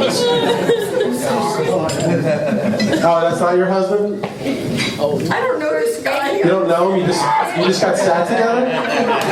Lucky you, dude. I'm just one. Oh yeah, go sit by the psychopath. You interested in getting killed tonight after the show? I interest you in a blonde. Nice. Gave you some stuff that you would have to come up with now, didn't I? You did? Yes, you did. They do some stuff now. Oh my God, shoot her. Actually, when I meet you outside later, we'll talk about that. Now you're going with the show. No, I'm not staying for after the show. Got other things to do, lady. Wow. Alcohol, you gotta love it, right? I'm drinking water. Oh, water. Why don't you stop? You're cute and funny. I'm cute and funny? It's like I want to hate you, but you just give me all these compliments. She's like saying what I can't say into the mirror myself. You know, like, you are cute and funny, Joe. You are. Next time I have low self-esteem, I'll be, Joe, remember Uncle Phineas? January, she said you were cute and funny. You're cute and funny, right, Joe? All right. I'm going to focus again. And then, but like the flat, I don't get that. I don't get that. Me especially neither. being It's off-putting. Like, you ever have somebody go, like I said, well, you don't say you're single anymore, so it doesn't happen. But like, if I've been on if I've been on 3,000 shows, I might have said 2,500 times I'm single. And out of the 2,500 times, I've had about 5 where people go, woo! That will throw me for a loop the whole rest of the set. I'm like, who wooed me? Somebody just wooed me? The fuck out of here. I got a woo? That's what happened at a Danny Aiello show. I said it, and it was this really beautiful girl. She's a Greek girl. Actually, still a friend on my Facebook who was like, woo! And I was like, what? And she's like, I think you're cute as hell or something like that. I was like, really? And I was like, I'm not that guy. I'm not the guy that people walk in the room and go, I want to fuck that guy. You know what I'm saying? Like, so you're looking at me like I'm cute? That's awesome. And then she gave me her card, and I reached out to her 2 weeks later. And she's like, this is how you think it's going to work? And I never got to take her out. Oh, really? So I waited 2 weeks like a fucking retard because it took me 2 weeks to get the fact that she wanted to fuck me. You know what I'm saying? Like, I had to take 2 weeks for the hot Greek girl wanted me. I'm like, wait a minute. And I actually was talking to somebody else, so I didn't really want to do that at the time. I've missed out on so much because I just didn't know how to take things. They need a course in that in high school. Broad signs. Yeah. Broad signs. Broad signs from men. And just Broad signs 101. broad signs 101. Just have all these, fucking what's that like? Those projectors they put on the wall in school. Oh, with yeah. With the little the gel with the little gel, yeah. Change out the Yeah, like all the different. change out the slideshow. Yeah. Change out the what do you call it? The projector. What was that thing called though? The plastic. What was it called? I can't think of it. It's been so long since I've been in school. Yeah, you had to remember when you got to work the projector. Yeah. You had to stand and put them on. Oh yeah, do Next the one- focus and go back and forth to make it bigger, smaller. Yeah. They always gave the dumb kid in class to go wheel it down. Okay, I'll go wheel it down. Yeah. But yeah, see, if they would have there's certain things they need to talk to in school, like how to like understand women and Right. and money. That's really what you got to teach kids. Be like How to just how to understand women and money, like how to like enough. How to manage your I money. get it. History, the world sucked. Repeat itself. But there's a lot of dorks that can take that class. They're gonna run the world. A nice schmo like me needs to know how to manage his money and get the right signs from broads. Like that's that's what you need to teach me. I'm a regular guy. Let the nerd do the math class. He's gonna do stuff with that. Yeah, listen, you guys knew I wasn't going to be no Rhodes Scholar when I kept falling in the mud puddle at recess since second grade. Be like, Joe, it's the biggest puddle in the fucking lot. Why do you keep falling in it? Because I'm dumb. And stop trying to pass me along. Just teach me about women. Joe, you're in the third grade. I know, but I like them a lot. Yeah, it could have been useful because I could have got through my. Well, I still was so insecure that I could have learned everything about women and still not been able to. I had a girl. Here's how insecure I was when I was. Yo, wait, hold 16? that thought. I got to pause the tape a second, okay? Hold it. Sorry. Gotta pause the tape. 1987. Okay, well, I paused the digital recording. I'll be right back. All right, I'm back. You there? I don't want to brag, but I'm not in competition. But I like to Ken Kranz to know. I'm killing it. Those 2 jokes I posted, one's got 136 likes and one's got 64 likes. Which one? The one I posted about my son being upstairs, being upstairs, and that's him funny. asking for $5. Yeah, that was a good one. And what was the other one? And then the LinkedIn one has got like 64 or 66 likes, something like that. What? Yeah, Ken has good jokes, but doesn't get laughs, which only can mean people just don't like him. I mean, it's just there's. I mean, I like him. I see some of his jokes, and I'm like, how is this so little liked? I added up before. I was gonna say something like I like to bust his balls. I added up like 9 of his posts that didn't have 86 likes. I'm saying like Right. 9 of them combined. Yeah. But anyway, I was talking about being so insecure when I was younger. I remember I was like 16 or 17, maybe 16 years old, and I was with a friend of mine who was like 18, and he was going to this girl's house. He went to this girl's, like we were sitting on her porch, and she had a friend, and they were both, everybody was 18 but me. And we're sitting on these steps, and the girl that I just met sat on my lap and put her arms around my neck. She was just like sitting there, and I got my hand like barely touching her leg. Mm-hmm. And she looks at me, and they get up. My friend and his girl get up, and they walk around like the porch, they're kissing. And it's just like during the day, she's like, "Are you gonna kiss me or what?" Oh. And I was like, I didn't know. And I didn't kiss her. Mm. She got up, and my friend pulled me aside. I was like, "Dude, what's wrong with you?" And I was like, "Oh, I don't know." He's like, "She want you to kiss her." And I was like, "Nah, she doesn't like me. She just she just wants me to kiss her because you guys are kissing and feel like she just feels sorry for me. Mm. He's like, you think that? And that's what I thought. I swear to God, she didn't want to kiss me because she liked me. She wanted to kiss me because she felt bad for me. That's pretty. That's how insecure I was. That's pretty insecure. Yeah. Would you ever kiss someone because you felt bad for them? No. Not now. No.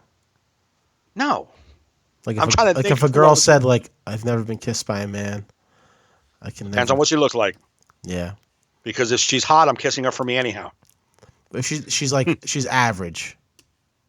Like she's not. No. It depends. It depends if I feel it. If I'm not feeling it at all and I'm just doing it because I feel bad for her, no. What if she says, Unless she's like, I'm dying of cancer. I'm going to die tomorrow. "No, not cancer. Just be like, I've never kissed a man. I just want to know what it feels like. Would you kiss me, just once?" But she, Okay. but her teeth are fucking weird as fuck looking. But I already. Why did I have to get to? Why do guys have to make it so that? No, because obviously, if it's a regular looking girl, you'd be like, "I'll give you a little kiss," but there's got to be stakes. Got to be stakes. Exactly. You So know, it depends on what the stakes are. Most likely, no, I'm not. her stakes are she can't close her mouth always because of her front teeth, all the way. No, She no. no. Maybe again, it doesn't. I don't know, man. It depends on how I fucking am vibing the girl for a minute. Like maybe I'm feeling like I feel like I don't know. I'm visualizing like 3 girls that I know personally, and I don't give a fuck if they were threatening suicide at that moment. You know what I'm saying? You wouldn't Like kiss they're a girl gonna for die. to save a life. Yeah, I'm visualizing 3 women right now that I know personally that they would be dead. See, but kissing, I'm not like I can kissing. see, like sex is weird if you're not, but like I'd make out with just about anybody. If the girl was like, "I'm telling you, I would shoot myself in the face right Listen, now we're if you not- don't kiss me." Wait, so it's retarded girl we're talking about? I just made her up. She was retarded for a second. Yeah, see, retarded I can't, because I'd feel like people would be like, "You're taking advantage." She's like a child. But I'm talking, Yeah, no. I'm talking. This girl's not retarded at all. brain She's totally brain straight function up. is proper. Teeth could be better. Look, there's like I'm thinking of one woman in particular. One- There's nothing wrong with her mentally or handicapped, nothing. But I wouldn't touch her. If she pointed a gun in her face and was like, "I'm pulling the trigger, I need to be kissed," I'm not kissing her. She's got to find someone else. Yeah, I can. Yeah, teeth are tough. I like teeth. I'm a big teeth person. My wife's got nice teeth. Licking them?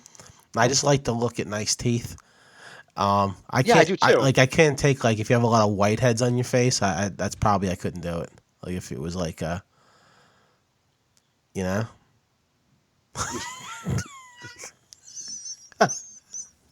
Me and Frank had this discussion. We always do this just to challenge each other. Yeah. What would you do? Who would you fuck? And we were talking about like these like girls like looking like we're like doing them a favor. It's like, I guess I can get past a couple of whiteheads, and you're like, Mr. Insecurity. She's like, I can't believe I'm gonna kiss this fucking guy. Well, that's I what I'm cannot talking believe- about. You were so insecure. You've had this insecure part of your life where you didn't like the way you looked, and thought women right. kissed you out of sympathy. Yet you finally have some self-esteem. You're like, nah, fuck these ugly broads. No. Even if they want to put a gun to I- their face, I'd be like, see ya. I won't kiss you if suicide is an option. Like you're so that's very arrogant. You don't Maybe even the pendulum swung a little too far right. Whatever. a no, woman I commits suicide kiss because comedian girls. Mike Gaffney won't kiss her. When I asked kiss for a girls statement, he all the goes, "Come on, man, I gotta be attracted to you. You know how it is." I do. But when I was younger, I didn't. Yeah. Because if you thought I was cute, I was on board. Because if you liked me, I was good enough. I didn't need to like you. Yeah. I did that enough already. I did that in my 20s. I ain't doing that shit again. Yeah. I gotta like you before I fucking kiss your ass.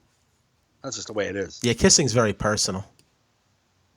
What? Kissing's very personal. It's a little different. That's it's very like Yeah, no, that's why what's her name wouldn't do it in Pretty Woman.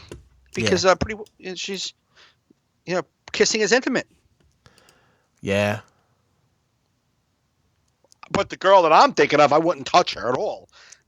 So nothing is. I wouldn't jerk off and throw it on her. That's what I'm talking about. That's how attractive I am to that. She's all doing herself up in the mirror, be like, I wish I could get myself looking good where Mike can jerk off and throw it at me. I just really wanted to drive that, that point home. So you're saying there's no chance? So you're saying there's 1 in a million chance. I read you. Yeah. What was all that not jerk off and throw it at me business? Wow, you really don't like this girl. You should unfriend her. I would unfollow her if she was that repulsive on Facebook. I wish. Just got to keep your options open, right? Maybe one day you'd be like, hon, after a lot of years and thinking, I think I will jerk off and throw it on you. Only if you can stay in the other room. Just get past the door line. I'm good at throwing now. I'm a much better thrower than I was 10 years ago. So now that I know you're into me, get in the other room and I'll throw this at you. And then you have to yell back, I love you too.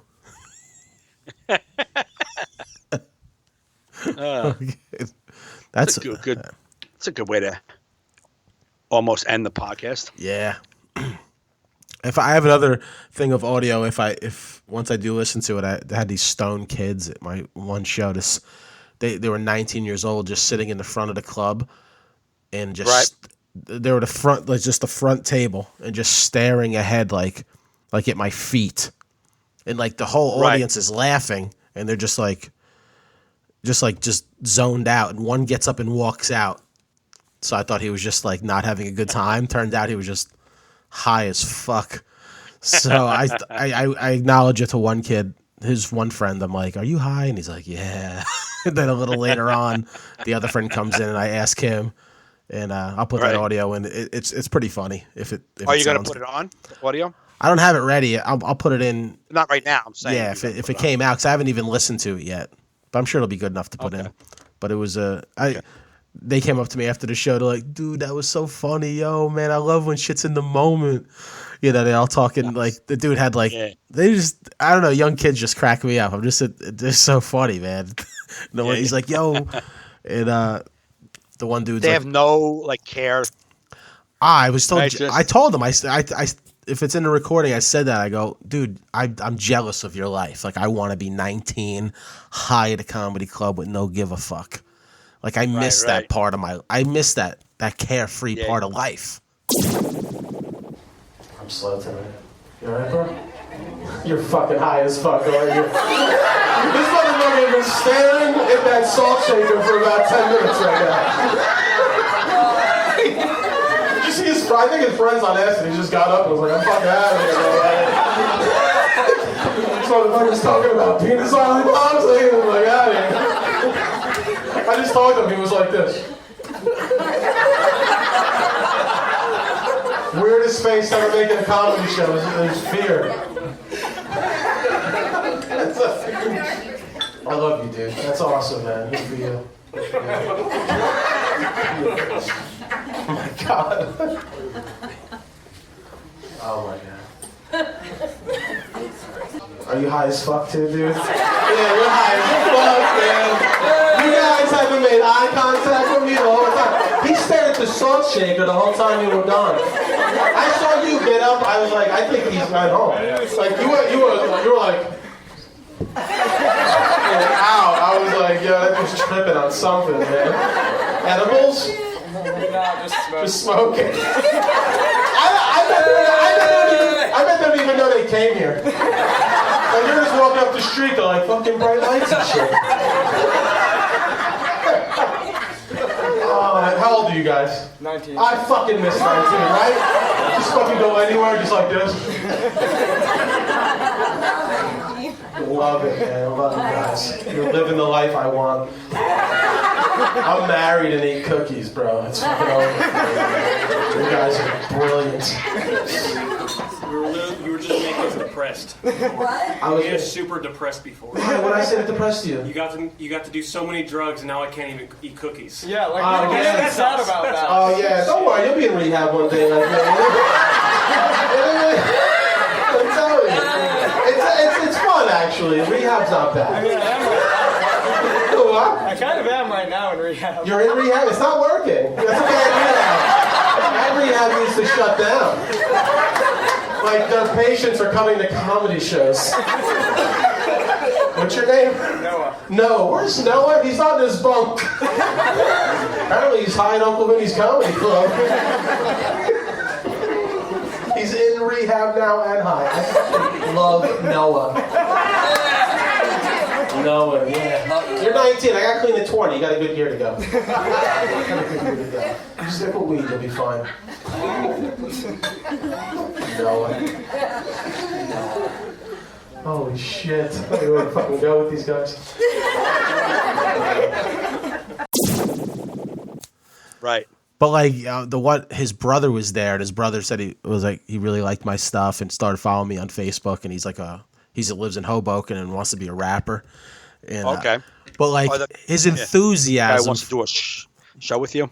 Yeah, he's like, you should do a show. You could do some comedy, and I'm like, yeah, all right. And then, but like, you know what I liked about him? He's talking to me. It's his youthful enthusiasm. Right. Oh yeah. About his dreams. And like I literally spent 5 minutes with this kid, but I'm like, see, that's how I should be living now. It's like it's just fun. I know. Like, it's like positive. Like right. Going for it, and then because he's Israeli, the kid. Because I did that joke about hummus. And he even said, like, from the audience, he's like, yo, I love hummus. He's talking about just squirt hummus. That's great. I'm like, yo, squirt hummus. And like Sabra makes like a squirt hummus that he said is amazing. Right. And I'm like, I never even seen it. I was like, find me after the show. I got to know. I was like, that's a fat middle-aged man's excitement right there. Like, where's the squirt hummus? Like, if I was not clean, I'd be like, yo, kids, where's this good weed you're zoning out on during my show? No, I'm like, yo, where do I get to squirt hummus? But no, it was fun. It was fun. It was just. I wish I can be that young kid that just smokes pot and fucking plays video games and like laughs at life is awesome and just. Yeah. I mean, I'm pretty much that without the weed. I'm kind of like we're children, dude. I'm not really an adult. No, we're hanging on. Yeah, I listen to people like I listen to other adults like during the day, like walking by me with suits and, outfits for work and just yapping about work. And I'm like, oh my God, what are you guys talking about? I don't understand what's happening right now. What do you mean you got to be at a conference call? Shut the fuck up, man. You're at Dunkin' Donuts right now. I know. You know what I'm saying? Like they're talking about I'll tell you right now, if Chuck fucking tells me again, I'm not doing that report. Like, holy shit, man. You're at Dunks, man. Just have a coffee, eat donuts, and shut up about your fucking report you got to do. I just don't understand what they're talking about in life. And a lot of you're way more an adult than I am. I don't understand what you guys are doing out there. I don't know it. And I'm sure it's awesome. I just don't understand it. I'm a child. No, I see people I grew up with, like on Facebook. I'm like, you guys seem so grown up. Like, you just feel like it's got like grown up shit going on. And I am too. You know what it is? My whole adultness is attributed to my wife, and just right. If I didn't meet her, I think I'd just still be in a studio apartment doing comedy, like just. Yeah. You know what I mean? Because she's the only one. I've seen a lot of comedians meet people, and they just quit comedy because a woman's like, "You're not. Come on, you're really gonna go out every weekend? Yeah. I'm not having that." So she's a very rare breed. So I only assumed that if I didn't meet her, I'd be alone in an apartment somewhere. Yeah. Way more immature than I am now. Like, she has me keeping it together a little bit. That's kind of probably why I'm alone, because most of the women that I meet, that's the problem. If people want to know why I'm single, I'll meet people who are way too young for me, right? Mm-hmm. That'll be the one person I meet, and then they realize that I'm too old for them. Mm. Then there's the women in their early to mid 30s who don't have children, would like to do that. Mm. Then they realize I'm 47 and I have zero shit together. Yeah. And then I meet the 45-year-old who already has kids and is probably very responsible, divorced, has a mortgage. And then they meet me, and once again, I have zero shit together. Mm. And it's like, I'm just not that attractive on paper. I'm barely cute enough to talk to in the flesh. Then you write me out on paper. I am not good. I am just not good. And I get it. So that's why I don't really push the agenda of trying to date people, because I don't have a lot to offer, man. I'm just not that. I just don't, man. I got to find a girl who is just totally like carefree and don't give a fuck about nothing. That's who I need. That's my wife. Carefree, don't give a fuck. I mean, as far she don't try to control me. Don't give a fuck about. Right. You know what I mean? You just do a little bit here, a little bit there. It's just, carefree. I want the girl who's either has a career or is an artist who just doesn't like whatever, man. Do your almost like a hippie chick without the dreadlocks and the shitty dresses. You know what I'm saying? Like. I think as women get older, they're more like that. I think younger girls want you to do shit with you. Do shit. I don't mind doing shit. I don't want somebody who wants me to have stuff. I don't have nothing. I don't have nothing. stuff already. Yeah. Yeah, I don't give a fuck about you need nothing. you need like a career-driven sugar mama, just some girl that's like set. Just be like, you want to move in? Be like, yeah, I can move in. It's nice. Yeah. Can I get my own room? Oh, I gotta sleep in your room. All right. All right, sleep in your room. Your face is all right. I'd throw a cum at you.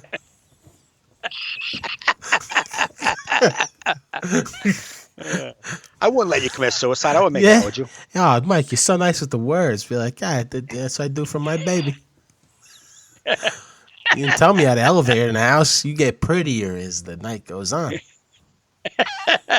You know what? You're so pretty. I'll throw come at you. Yeah. That's how much. You got two pools? Did you read that out of a card? Yeah. You got two pools? Who needs ears? Don't look that weird. This is what I want. I want a girl who gets that I make very little money. I'm not going to ask her for anything. I don't want anything from her.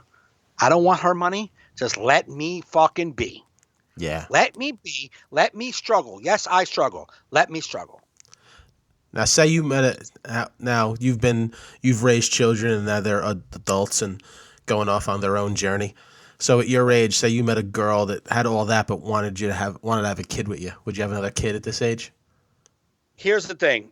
Like, I love having children. I love being a dad. I just don't want to be a dad of a baby, I don't think, because I just financially don't have it. Yeah. And I don't want to worry about it. Yeah. You want to like draft like one like adopt one that could like you want. No, then I have to financially take care of that. I don't. Oh, yeah. It's the financial part. It's the financial like responsibility that I don't want. No. You won't. She has the financial responsibility. You're just gonna be a dad. Like you're gonna be a stay-at-home dad, do comedy at night. She's the breadwinner. Maybe. Yeah, maybe. Yeah. Yeah, but I love being a dad. I love the little babies. I do. I just financially realized it, a long time ago that it's not fair to have to bring a baby in with my finances. Fuck, yeah. And I don't want to stress it anymore. Like my kids are now 18 and 19. My daughter's living on her own. You know what I'm saying? She has a job. She don't even talk to me. Text me one day, like just now, she just texts me, "Hey, Dad, what's up?" And she moves on. She keeps it moving. Yeah, keeps it moving. My son, he needs to get a job. He wants to be a security, whatever he wants to do, and I got his back. But he's not asking me for money all day long, every day. I'm in a better position where the only concern I have financially is my own. That's good. That's freedom.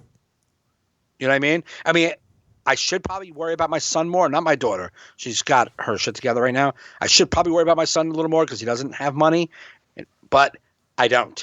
That's on you. That's how I feel. You fucked up. You had a job. That's not my business. Yeah. But if I brought in a baby to the world, that's my business. I have to take care of that. I can't be like, get a job, 2-month-old. Yeah, that's the last thing you would need. That's the last thing you would. I would be curious to see because it's so hard for you. Like you're so picky with women. If you actually found one that like fit this criteria, like holy shit, she lets me do what I want to do. I live in her house. I just leave, and then she's like, then she throws that. Be like, oh fuck. Damn you! I got to go back to my mom's house. Fuck. Yeah. Yeah, but again, I used to say that I didn't want any more children before I met my ex, and then when we got together, I was in love, and I was like, you know what? Like I thought about it. It wasn't a discussion. She wanted a baby. I thought about it. I'm like, you know what? I would be open. That was a few years ago. Now that we're moving closer to my children, kind of just needing help once in a while if they're in a jam, but regular help I don't have to do anymore. Yeah. You know what I mean? For sure. So For sure. So it's a bigger, like, Carrie used to say she doesn't want any more children. She got to a point where she realized that burden of a 2-month-old baby wasn't something she wanted. Nah, it's a big burden. Well, early on, she was like, I would if you did, but you're not running around like you do. And I'm like, I get you. Yeah. And I prefer to run around like I do. Right. I just decided I want to live my life a certain way. Right. Because I see what it takes. My brothers are stressed the fuck out. No, you have more you're responsible for a little human to survive, man. It's on you. Yes, you can't just say, the gig only pays $200. No, asshole. Baby wants food. You better get a gig that pays a lot more than $200. You know what I mean? Yeah. But $200 is fine for me. I'll survive. But it won't help a baby survive. So it's just something I don't want to add to the responsibilities, and they would take the priority, and I'm not doing it. I hear that. It was a long podcast we did, but fuck it, right? Yeah. Well, it was good though. It was good. I want to talk. Just before we go, we could do it. We could do it as a wrap up. We have the year anniversary coming up. Should we do something special or just do a straight up regular podcast? Is there anything special we could do to ring in the anniversary of the All in Our Heads podcast? Maybe we'll do that in the prelim for this show. Throw that out there that we're asking. What do you think? Next week is our 1-year anniversary. Do you guys think we should do something special? Just do a regular podcast. Throw it out in the beginning. Yeah. I'd love to get a nice little fan base enough where doing a live podcast would be a thing once in a while. Just absolutely. Us on mics on stage, live audience. I think it'd be funny. Have guests on. Questions. Yeah. I think that'd be a fun thing to do if we could pull it off. But yeah, man. So we'll wrap it up. This was a good episode. What do you got coming up? What do I have coming up? I have this Saturday. It's sold out, so I don't even have to promote that. I'll be at the Parsippany Elks. Friday, I'm nothing. I'm taking the wife out for dinner. Next Wednesday, I'll be on this podcast radio show. I think it broadcasts live called The Lolo Show. Okay. I'll post on my Facebook the link to how to listen to it. And then are you going down there? Yeah. Okay. I'm going down there to be in studio. And then it's like in Philly, right? Or right outside of Philly? I think so. Okay. I think so. I'm going to try and go on more podcasts this year to help promote our podcast. Right. And January 28th, I'll be at this place I'll be in Providence, Rhode Island with Reverend Bob Levy. It's called the Arias Lounge. I have no idea what the gig's going to be like, but Providence, Rhode Island, January 28th. And then the 29th, I'll be at Uncle Vinny's Comedy Club with Vic DiBottetto. It's a fundraiser, so it's open to the public. It's a fundraiser for this group that's struggling with coming to terms with their children being gay. So I didn't know such groups exist, but they're doing a comedy show fundraiser. Wow. Well, because they wow. I got booked and was told, maybe not do certain material because. You think? Which I would know. The moment you tell me if you tell me it's a suicide organization, I'm going to be like, yo, suicide. Yeah. Like I just got booked last night for a fundraiser. This guy called me. This is the VFW in Bogota. They're doing a fundraiser for some guy that died. It's like 48 years old. So I'm like, yeah, I'm not doing the funeral jokes. You know what I mean? It's I get it. I get it. You know what Yeah. No, you're smart. Yeah, exactly. So I got this Friday I'm at the place where my dreams go to die. Palace. Oh, Friday? Friday I'm at Pocono Palace. And Saturday I'm at that used to be Jester's, now Joker's Comedy Club up in Chester, New York. Oh, nice. I'm there Saturday night. It's me. I don't know. I think Tommy Gooch is on the show with me. It's Tommy and me. And that is Saturday, 9 o'clock. So if you're in Chester, New York area, come and hang. Friday, if you're in the Pocono Palace area, just come and watch me cry for 30 minutes. Yeah. Is that in the same spot, the Jesters, or is that a new spot? It's across the street, I think, like maybe like a tenth of a mile up the road. Right, it's right there. It's right next to, like across the street where that castle was. Like it was in that castle. Okay. Now it's across the street somewhere else, and it's not Jesters. It's called Jokers now. Okay, cool, man. That should be good. So go see Mike up there. Go to MikeGaffneyLive.com for all his future dates. Go to JoeFernandez.net for all my future dates. Thanks for listening, everybody. You've been listening to All in Our Heads.